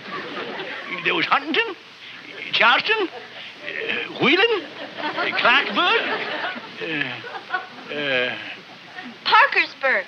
I left that out on purpose. That's just to get you talking. Now you see how easy it is? Now you're sparking. I know. Music. I'll go get my sweet potato. Kate's been learning little Luke how to dance. And I'll play a tune you two can practice dancing for the party. Grandpa, I ain't gonna dance with no girl, especially one that's taller than me.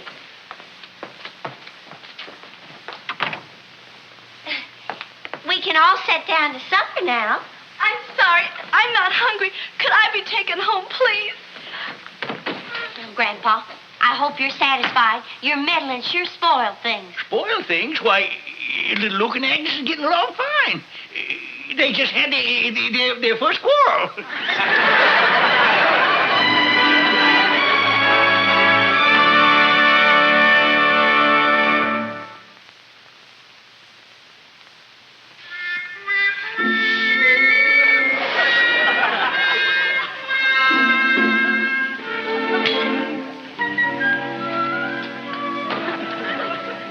Get her patched, Grandpa? Yeah, just as good as new.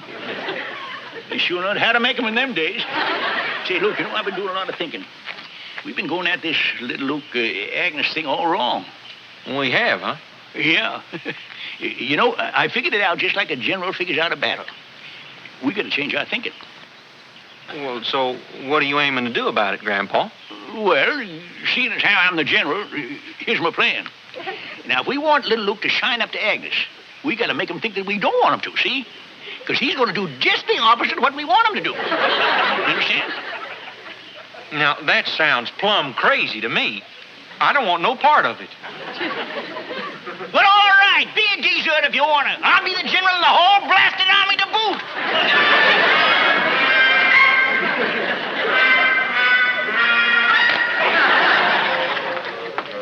Well, I'm looking forward to a mighty fine supper, Sugar Babe. Yeah, me too. I just hope Agnes don't come along and curdle the milk. What do you have against Agnes, Senor Grandpa? Just the other day you said she was beautiful inside. Well, she must be wearing herself wrong side out then. That girl scares snakes. You was right, little Luke. You don't want to go to no party with a girl like Agnes. You want to go with a pretty girl like Mary Lou. She ain't only pretty, she's smart. She's so smart, she knows she's pretty. Little Luke, you take Mary Lou to that party. Grandpa, you must think I'm plain dumb. Why? Don't you think I know what you're doing? You're trying to make me go with Agnes, but I ain't gonna do it. I'm not gonna go a dance with no 10-foot goon. I'll get it. Well, you want to raise the white flag, General? Oh, well, that boy gets a stubborn streak. I can get me some air. Lost my appetite. Come on, Peppino. I didn't lose mine.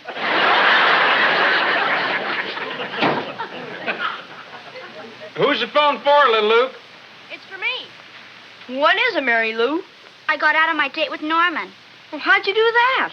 I just told him he wasn't my type. Gee, I hope he didn't feel too bad about it. Who cares how he feels? It was an accident that he picked me anyway. Now you and I can go to the party. Pick me up at 7, okay? Okay. That was Mary Lou. And you're going to the party with her? I sure am. Boy, am I going to have the last laugh from them fellas. Little Luke, ain't Norman Toggle the boy that loaned you his gloves so you could try out for the team? Oh, yeah. Yeah, he come over here every day and played catcher while little Luke practiced his pitching.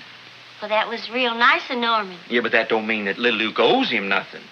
Oh, you're absolutely right, Luke. And if he don't owe Norman nothing, he sure don't owe Agnes nothing. Because, I mean, after all, she's just a girl. And she ain't very pretty. And she can't have no feelings at all. Oh, no feelings at all. So don't you worry about Norman and Agnes. You just go on to the party with Mary Lou. And you have a real good time, little Luke. Come on, sugar.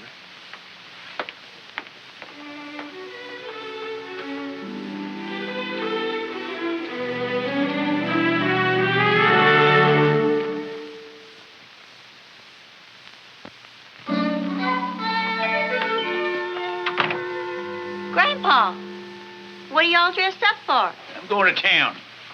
What are you going to do there? I'm going to work off some of my McCoy timber. Ain't it kind of late to be going to town?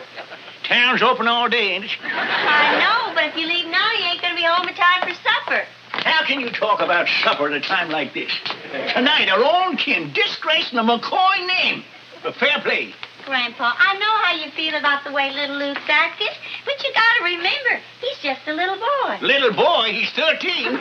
Back home, he'd be working in the fields. Full time. I don't want to talk no more about it anyways. I'm all talked out. Who took the money out of the sugar bowl here? It's in the cookie jar.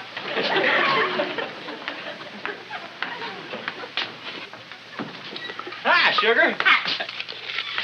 Well, what are you all dressed up for? I'm going to town. I ain't going to stay around here to see the fall of the McCoys. Well, if you're going to town now, you're going to miss supper. Don't care nothing about supper. Lost my appetite.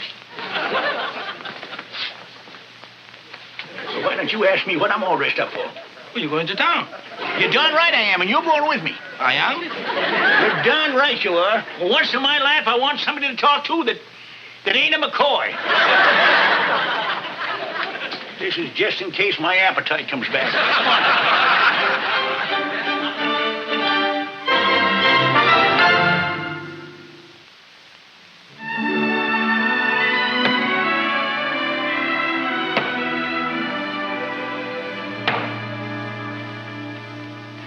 Hi, Agnes. Hi, here's your ball.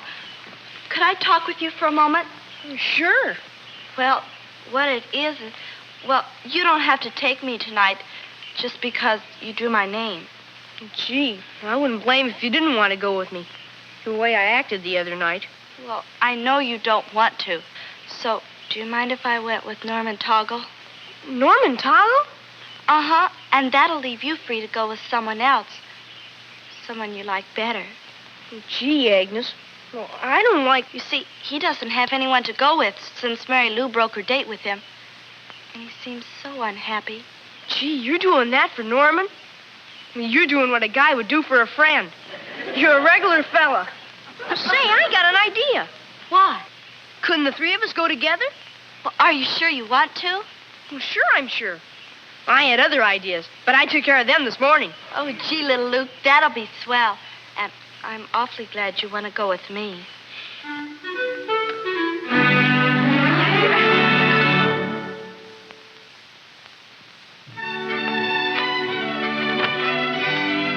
Howdy. Hello. Well, my, Agnes, don't you look nice tonight? Thank you. Oh, and you must be Norman. Yes, I am, Norman Togo. Yeah, well, I'm Luke, little Luke's brother. I'm happy to meet you. Yeah, the pleasure's all mine. Yeah, come on in, you two. Agnes, just sit down there and make yourself to home. Little Luke will be out pretty soon. Oh, can I see him for a minute? Oh, yeah, sure. He's in his room. Come on. Thank you. Would you excuse us? I won't be long. Little Luke and I have to get the financial lender tonight straightened out. It'd be embarrassing to do it later in front of her. Oh, yeah. Hey, little Luke. Oh, Hi there, Norman. Go on in. It'll only be a minute. Thank you. Hey, Lou. Would you polish these for little Lou? I gotta polish these here shoes. Little Luke will be out in a minute.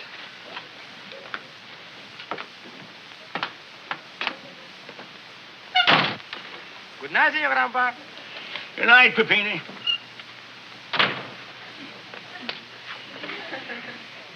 Mama, I'm so glad you ain't around to see how your youngest grandsons are acting. I tried to show him what was right, but it wasn't no use.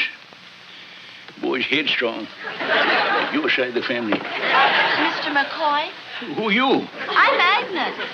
Agnes? Well, I never recognized you. What you doing here? We're going to the party.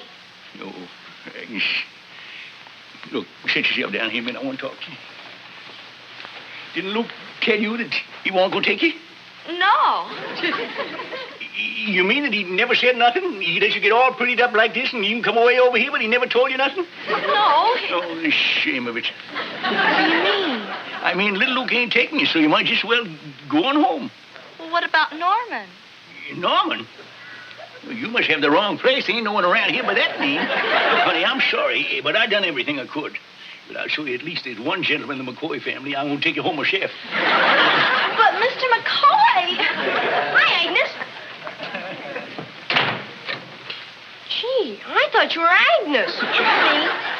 Gee, you sure have changed. Now, little Luke, you got yourself all slicked up to go to that party with Mary Lou. Grandpa, little Luke ain't gonna go with Mary Lou. He and Norman are taking Agnes. Norman? Who is this here Norman? I am. I'm Norman Cargo. Glad to meet you. Oh, pleased to meet you. Now, when did all this happen? Grandpa, if you hadn't gotten mad and run off to town this afternoon, you'd know what was going on. You sure do look pretty, Agnes. You sure do. Well, we better get going if we're going to do all the things that we planned. Yeah, okay. Nice Bye. to meet you, Norman. Nice to meet you. Bye-bye. Bye. Bye, little Luke. Enjoy yourself. Little Luke. Bye. Little Luke, you forgot your shoes. Put them on. Come on, you can tie them later. Wait a minute. There you go. Have a good time. Have fun. Oh, boy. Oh, well, Grandpa. Well, it's like I said, little Luke's McCoy. And I know that if we just left him alone, he'd do the right thing. You know, all us McCoys deep down inside is decent, fine, honorable, and sneaky.